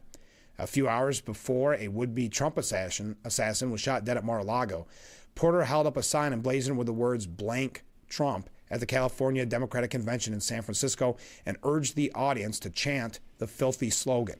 That's all they have to offer voters. Unfortunately, there are still Republicans who haven't noticed the bait and switch in their colleagues across the aisle and believe that if they play nice, Democrats will play nice in return. That's why they won't get rid of the filibuster in order to get Trump's agenda enacted. Most importantly, the Save America Act, which requires voter ID at the ballot box and ensures only citizens register to vote. Democrats are treating the legislation as an existential threat to their hold on power, calling it racist and an attack on democracy. Yet 71% of their voters support it. Naive Republicans believe that if they resist the temptation to do away with the filibuster, then the Democrats won't nix the outdated rule that requires 60 senators to pass legislation, an impossibility with contentious bills in a polarized Senate where the Republican majority is just 53. Democrats tried to do it under Biden, but were foiled by two moderate Democrats who are no longer in the office. That's why Republican Senator Dave McCormick from the crucial swing state of Pennsylvania, whose friendship with the opposite number, Fetterman, is the most bipartisan act this Congress has flipped on the filibuster. He agrees that Democrats vow to turn D.C. and Puerto Rico into two new states with 4 new senators and stack the Supreme Court with clones of Ketanji Brown Jackson, sorry, I have trouble with that, would have been catastrophic. Had they done so, seated those 4 Senate seats, we'd probably never get the majority back, McCormick said. He now believes Republicans should at least adopt a talking filibuster to force the Democrats to say why they're against voter ID and cement other crucial elements of the Trump agenda, such as permitting reforms. The specter of Democrats having to speak for hours on why they oppose a voter integrity measure that 83% of the country supports will only expose the fact that they can't win on their own merits. Politics, as usual, does not work until there's radical reform of the Democrat Party or a new opposition is formed. This has to be the Republican message going into the midterms to get Trump voters off their couches. Save America to save Donald Trump. Otherwise, all we have to look forward to after November is 2 years of impeachment and gridlock as a prelude to disaster. Yes, there we are. All right. When we return, a piece by Axios asking JD or Marco. Trump is asking his advisors about 2028. We'll talk about that when we return. Stay with us. This is Frankly Speaking.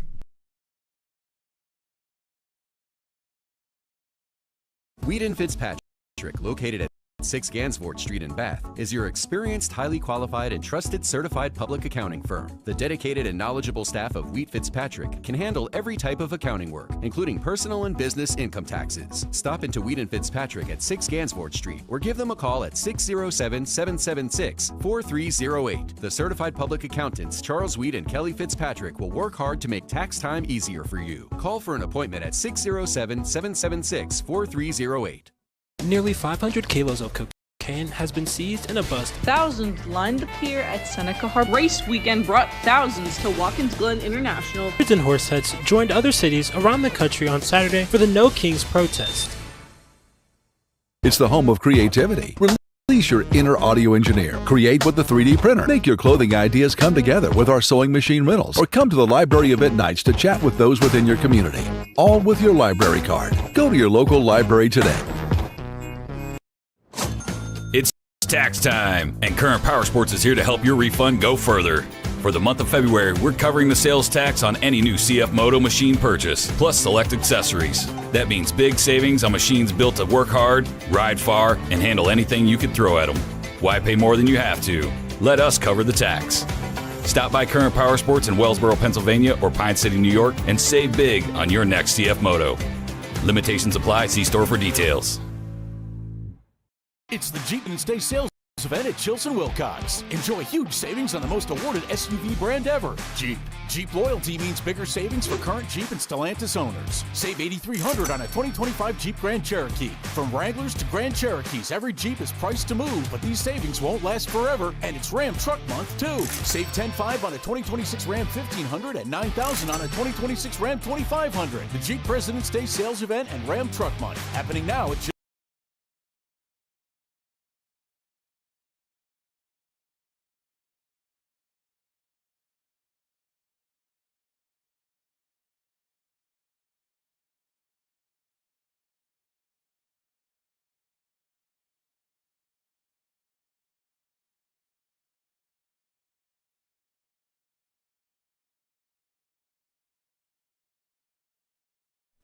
The Frankly Speaking Roof Cam, brought to you by Boss Security and Horseheads. Contact them today for all your business and home security needs. We are back, broadcasting live from the Hesselson studio.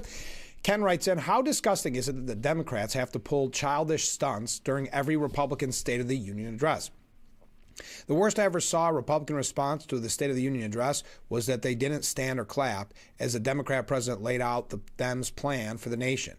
How does this petulant response to the other party being in power not tell the sheeple how shallow and self-serving the Democrats are?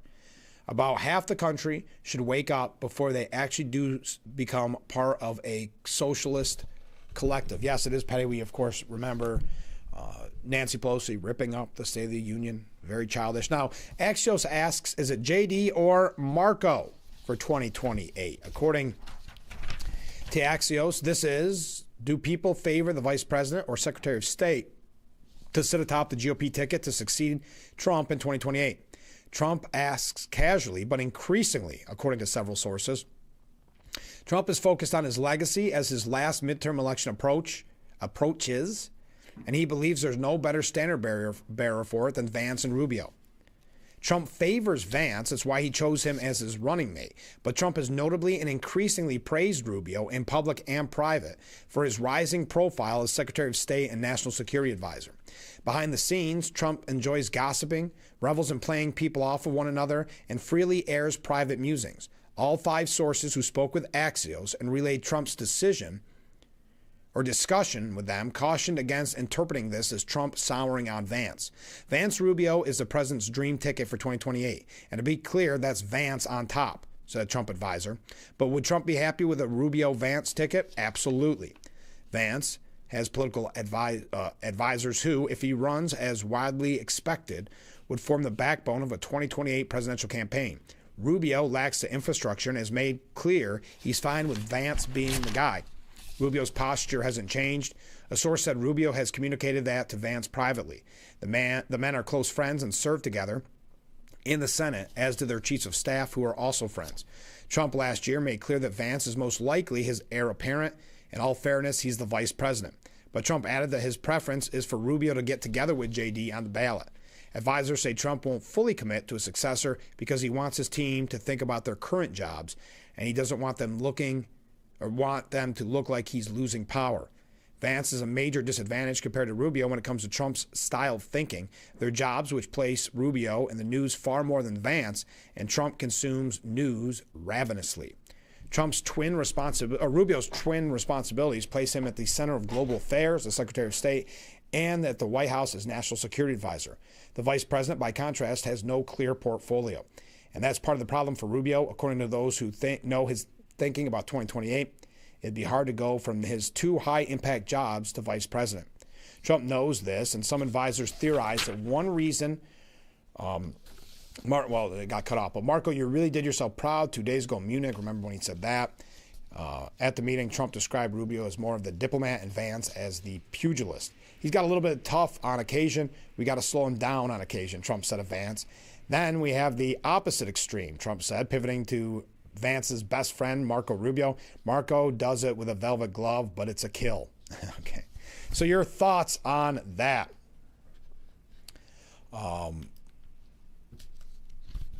Now, Trump, we know over the weekend, as I believe as Mark said this morning, it was kind of a tough weekend for Trump because of tariffs.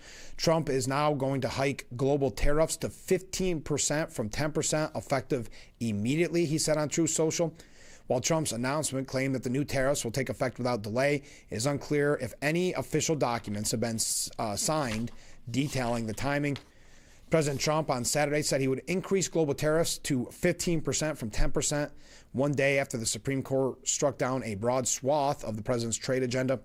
In Truth Social, Trump said the new tariffs will be effective immediately.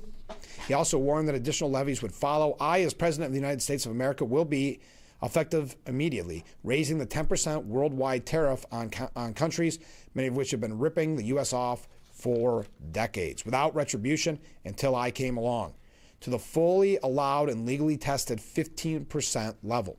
During the next short number of months, the Trump administration will determine and issue the new and legally permissible tariffs.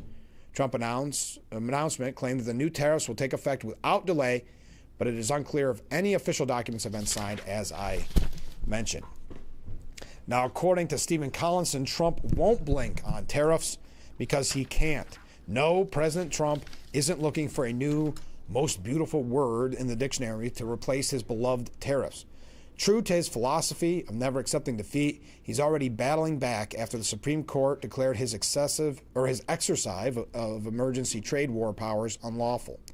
Ahead of his State of the Union address, Trump is vowing to avenge the most damaging loss of his second term by promising even higher duties on imports. Many Republicans, however, would prefer a course correction as midterm elections loom. The president's defiance brings great political risk for him and his party and new uncertainties for an uneven economy. It also is already opening a new lane for Democratic attacks. So he will not back down. David Rothkamp writes that Trump's unhinged tantrum is just the beginning. Buckle up. Donald Trump attacked the Supreme Court majority that ruled against him in a landmark decision on tariffs with a venom and ferocity he has never directed against America's foreign enemies. What? He suggested they were disloyal to the country, under the sway of other nations. The entire performance was unhinged. An old man's tantrum about an affront to his manhood.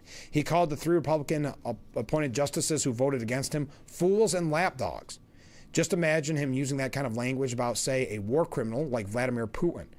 The president seemed to miss the entire point of the Supreme Court ruling that the power to levy tariffs lay with the Congress, as well as a nuance in the majority opinion, such as a footnote by Chief Justice John Roberts that suggested while there may be other ways by which he could seek to put tariffs in place, those contain various combinations of procedural prerequisites, required agency determinations, and limits on the duration, amount, and scope of tariffs they authorized.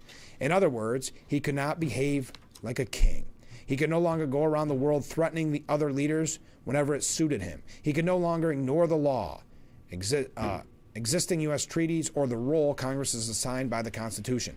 He said he could. He said he didn't need Congress to impose the new types of tariff he mentioned during the press conference. That was either denial or ignorance or a special Trumpian combination of both. Well, you get the idea. Challenged as he has been, Trump is now likely to see his only path forward is to seek to effectively end free and fair elections in America. Wow, that's a jump. For the voters of the U.S., the only hope is to maintain the resolve and clarity of all those worldwide who have finally, belatedly, but increasingly effectively, learned how to say no to America's man who would be king. So because of the tariffs, there will no longer be free and fair elections. Maureen Dowd saying similar, saying now that the third branch of government has explained to the second branch that the first branch matters, President Trump is in a pickle. He may need a distraction even bigger than bombing Iran and releasing secret files on UFOs and aliens. He may need to produce Marvin the Martian for an Oval Office meeting and install him on the Board of Peace. Friday was a landmark day in the Trump reign.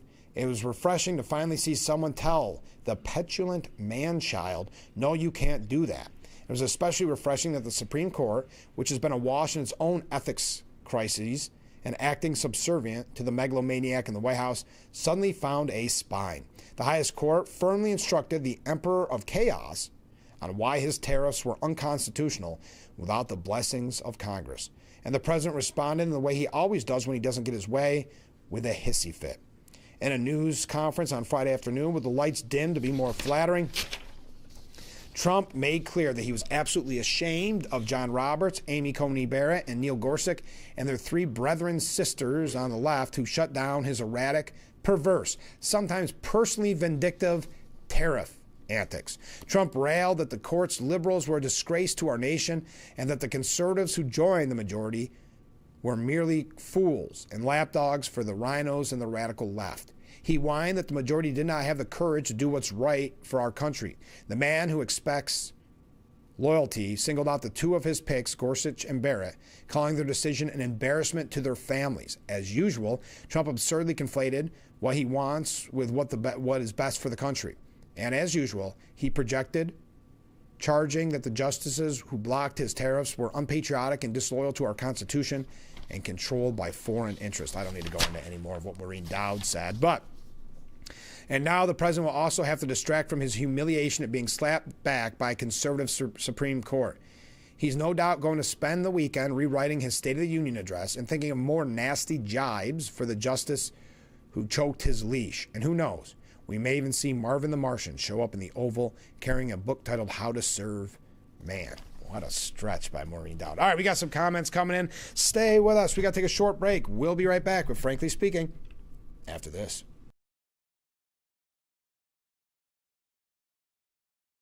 With the games in full swing, stop in Hesselson's today and see why owning a sauna will bring calmness and stress relief naturally. Infrared, traditional rock saunas, and hybrid saunas. Hesselson's has them all on display in their expanded and remodeled showroom. Better circulation. Detox the skin through sweating. Feeling refreshed and rejuvenated. Now is the time to make every day better with your own sauna, starting at just $39.99. And remember, after 70 years, it's still fun to poke in the corners at Hesselson's. Having a safe home is essential to many aspects of our lives. From a sense of community and safety, to physical and mental health, to economic security and independence. Most homes in our communities are not accessible and are not designed to accommodate the changes that come with age, including the risk of falling.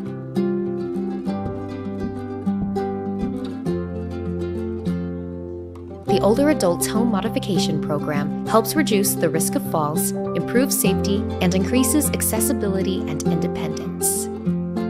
Through this program, Rebuilding Together works with older adults to provide no-cost preventative home repairs so our neighbors can safely age in place in the homes and communities they love. To learn more, visit rebuildingtogether.org/safeathome.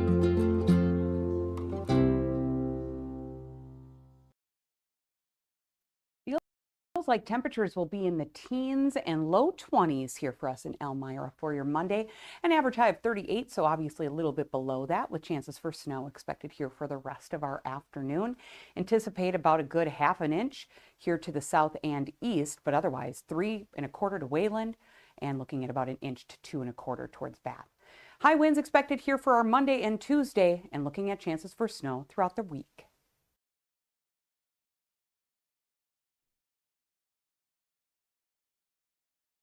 The Frankly Speaking Roof Cam brought to you by Boss Security and Horsets. Contact them today for all your business and home security needs. We are back broadcasting live from the Hesselson studio. Viewer comment. Rick writes in, good morning, Frank. Good morning, Rick. Former Prince Andy arrested amid Epstein files revelation. One down, many, many more to go. He's going to squawk like a parrot. Donald did it. Hang on, here we go. Hey, got an idea. Let's have the kickoff meeting for the Board of Peace, then go out and blow up Iran. Hypocrite. Billions for Gaza, too. Hey, Trump Tower Gaza, paid for by the Board of Peace. Sweet. The jewel of the Mediterranean. Trump threatens to ruin the country by not allowing any trade to come into the country. He has flipped his wig. 25th Amendment, please, before this insane dictator destroys our country and every positive relationship we have with countries worldwide that is dwindling by the day. I was reading that Trump got cranky with Norway over the Peace Prize again. Will he please get over it? I have a better chance at winning a Nobel Peace Prize than him. 60% disapproval of Trump's performance in his second term. That's a darn shame. Must have been all Democrats voting. Okay. Quick update. And we got a couple New York State issues. This coming out of Baldwinsville. A teacher at Charles W. Baker High School in Baldwinsville, New York, was ousted after helping students start a Club America chapter, the high school division of Turning Point USA.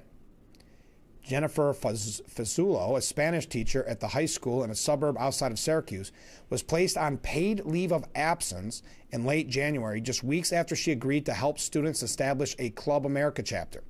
Quote, the district can confirm that a staff member has been placed on paid administrative leave while a matter is under review.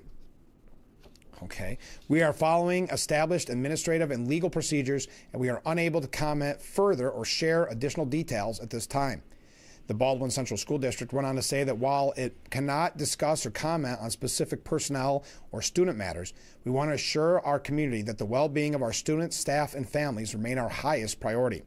The district is firmly committed to providing a safe, welcoming, and inclusive environment for every individual. Our policies, practices, and values reflect our belief that all members of our school community deserve to be treated with dignity and respect.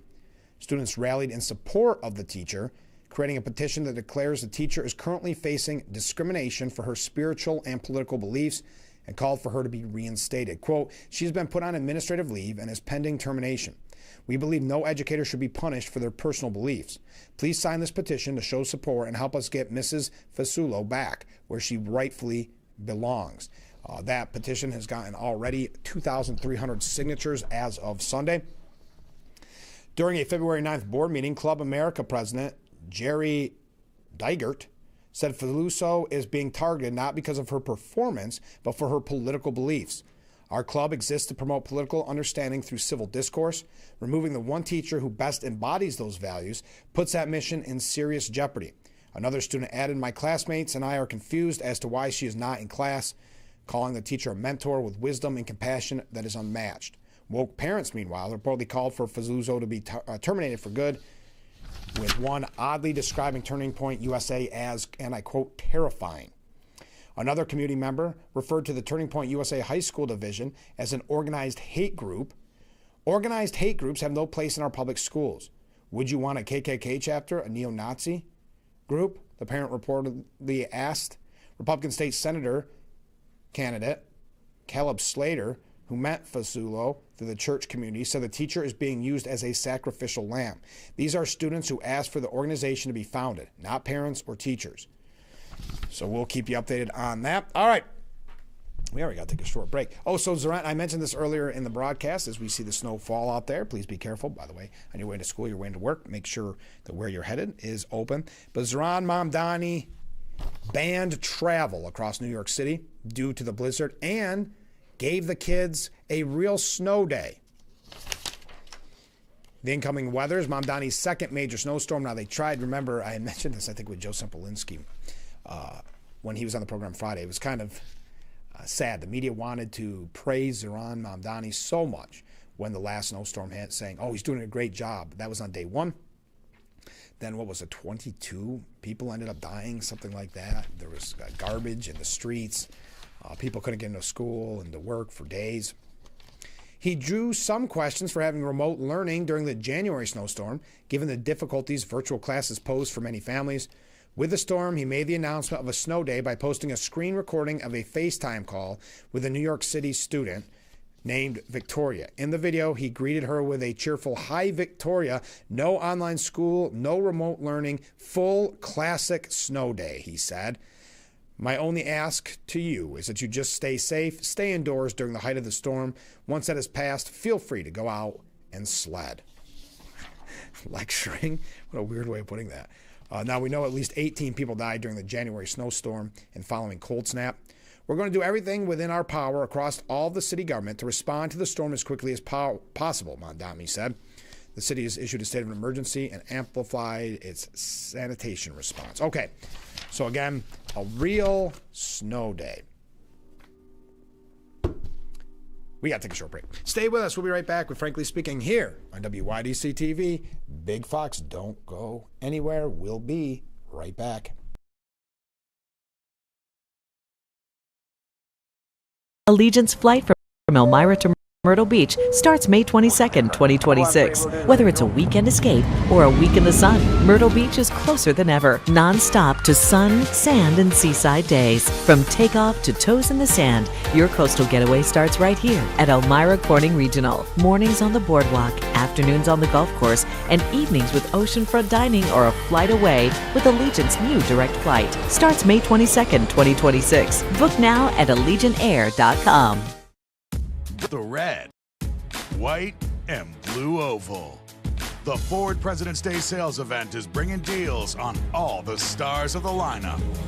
And they've earned their stripes as J.D. Power's most awarded brand for new vehicle quality. Don't miss out, because now's the time to capitalize. Right now, returning lessees can lease a Ford Explorer for $319 a month for 36 months, only at your local Ford stores. Feels like temperatures will be in the teens and low 20s here for us in Elmira for your Monday. An average high of 38, so obviously a little bit below that, with chances for snow expected here for the rest of our afternoon. Anticipate about a good ½ an inch here to the south and east, but otherwise 3 1/4 to Wayland and looking at about 1 inch to 2 1/4 towards Bath. High winds expected here for our Monday and Tuesday, and looking at chances for snow throughout the week.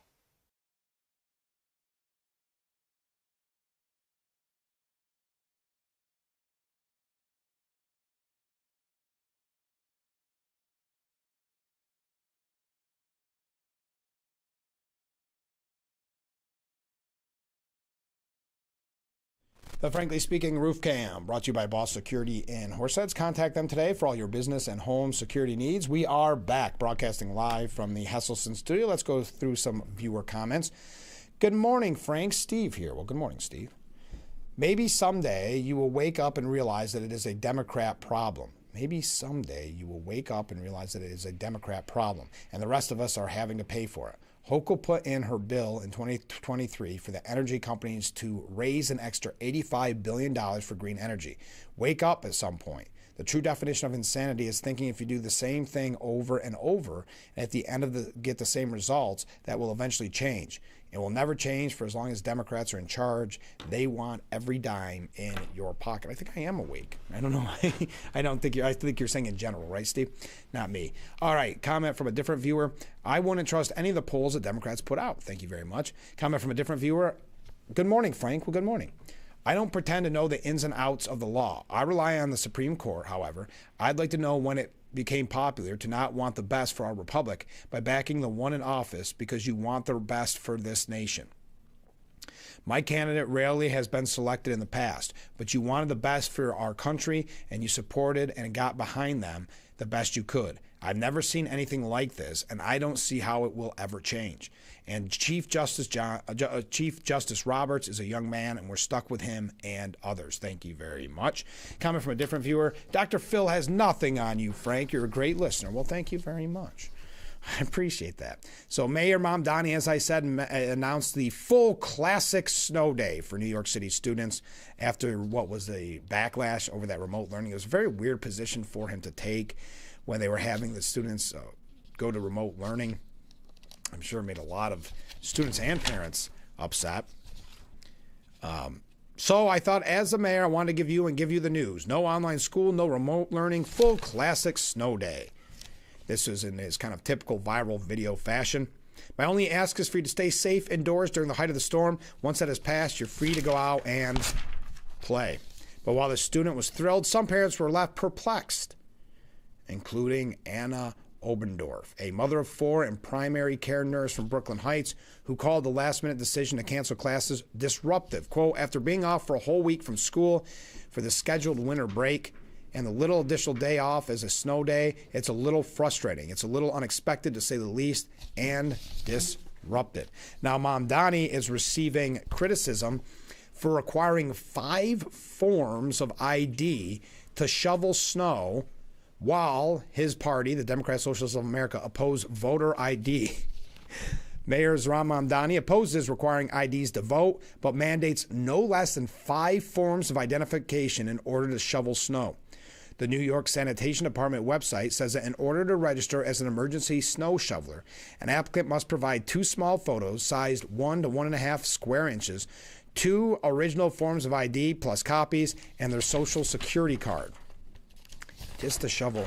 So I wonder if he's going to wear his fancy Carhartt jacket too. But Mamdani called on New Yorkers to sign up to become an emergency snow shoveler Saturday, telling them to show up to the local sanitation garage with the reams of required paperwork. Quote, for those who want to do more to help your neighbors and earn some cash, you too can become an emergency snow shoveler. Just show up at your local sanitation garage with your paperwork, which is accessible online. Shovelers earn an hourly rate of $19.14, and the pay jumps to $28.71 after the first 40 hours worked in a week. Wow, that's pretty good money. $28.71 if you work a little overtime. The mayor is a member of the New York chapter of the Democrat Socialists of America, which vehemently opposes voter ID law, the SAVE Act, and they've deemed it racist in the past. All right, when we come back, we're going to tell you a little bit, not really an update necessarily, but a little bit about the redistricting with Nicole Malatakis' congressional district here in New York. So stay with us. Getting ready to wrap up today's edition. Get those last-minute comments in. Nearly 500 kilos of cocaine has been seized in a bust. Thousands lined the pier at Seneca Harbor. Race weekend brought thousands to Watkins Glen International. Hundreds and Horseheads joined other cities around the country on Saturday for the No Kings protest. Give kids time. Just 5 minutes a day. Ask them how they're feeling. And listen. And then Ann didn't hire William Mattar and settled for a low-ball offer. Ooh.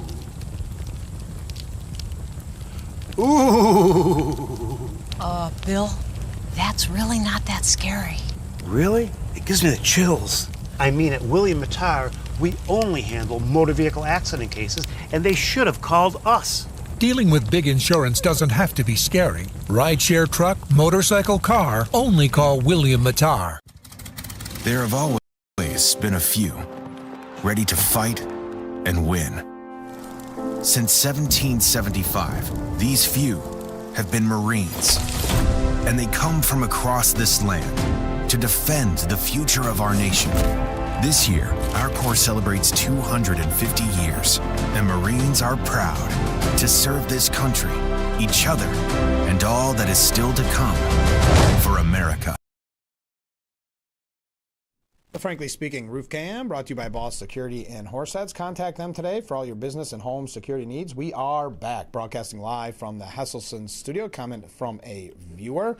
I'd like to remind people that the Supreme Court did not shoot down Trump's tariffs. They simply said that the law he's using to impose them is wrong. So he redid them and then added some more on top of it. These idiots think they have a victory and they have no clue what they are talking about. Oh, man, I just got a message in. I appreciate it. I will try to read that on tomorrow's broadcast. I just don't have the time to get to it. It's quite a lengthy one this morning. It looks like higher New York state courts won't undo the outrageous decision by a partisan trial court judge to order a last-minute redistricting designed to hand Representative Nicole Malatakis' seat to a Democrat this fall, signaling that the rule of law now goes completely out the window in the Empire State whenever Democrats want it. It's hard to think of a worse signal to send to a business community already strained under obscene taxes and regulations, among other needlessly high costs. Malliotakis has a good chance of being rescued by a U.S. Supreme Court slapdown since the court's ruling invokes twisted racial logic of a kind that justices have recently frowned upon. That is, the judge ordered a redraw of the district to favor a Democrat on the grounds that anyone else disenfranchises black and Hispanic voters.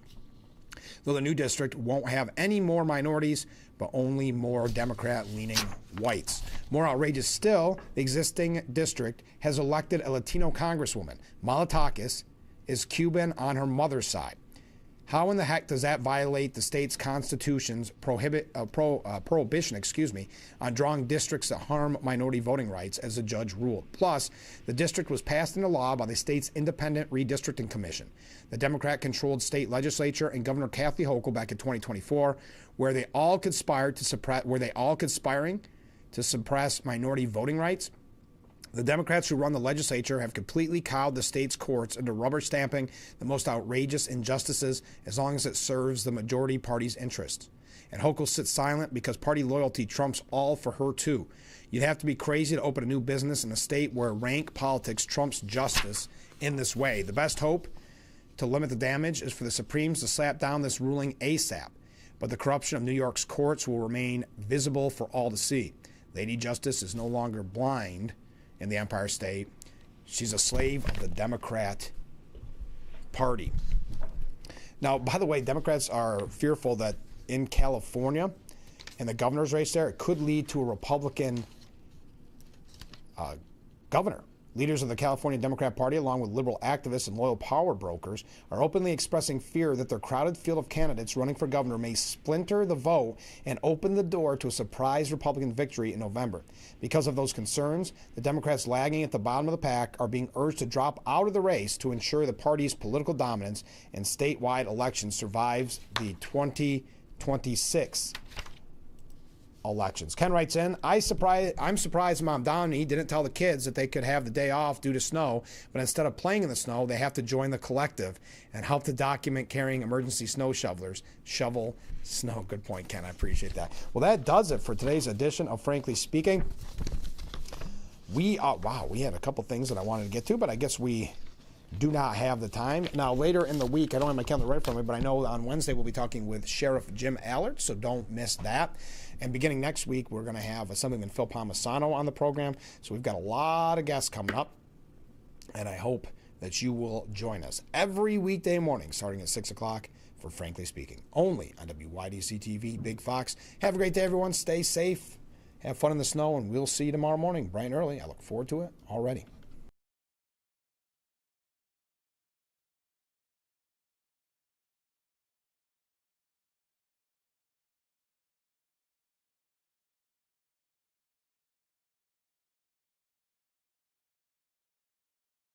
It's the Jeep President's Day sales event at Chilson Wilcox. Enjoy huge savings on the most awarded SUV brand ever, Jeep.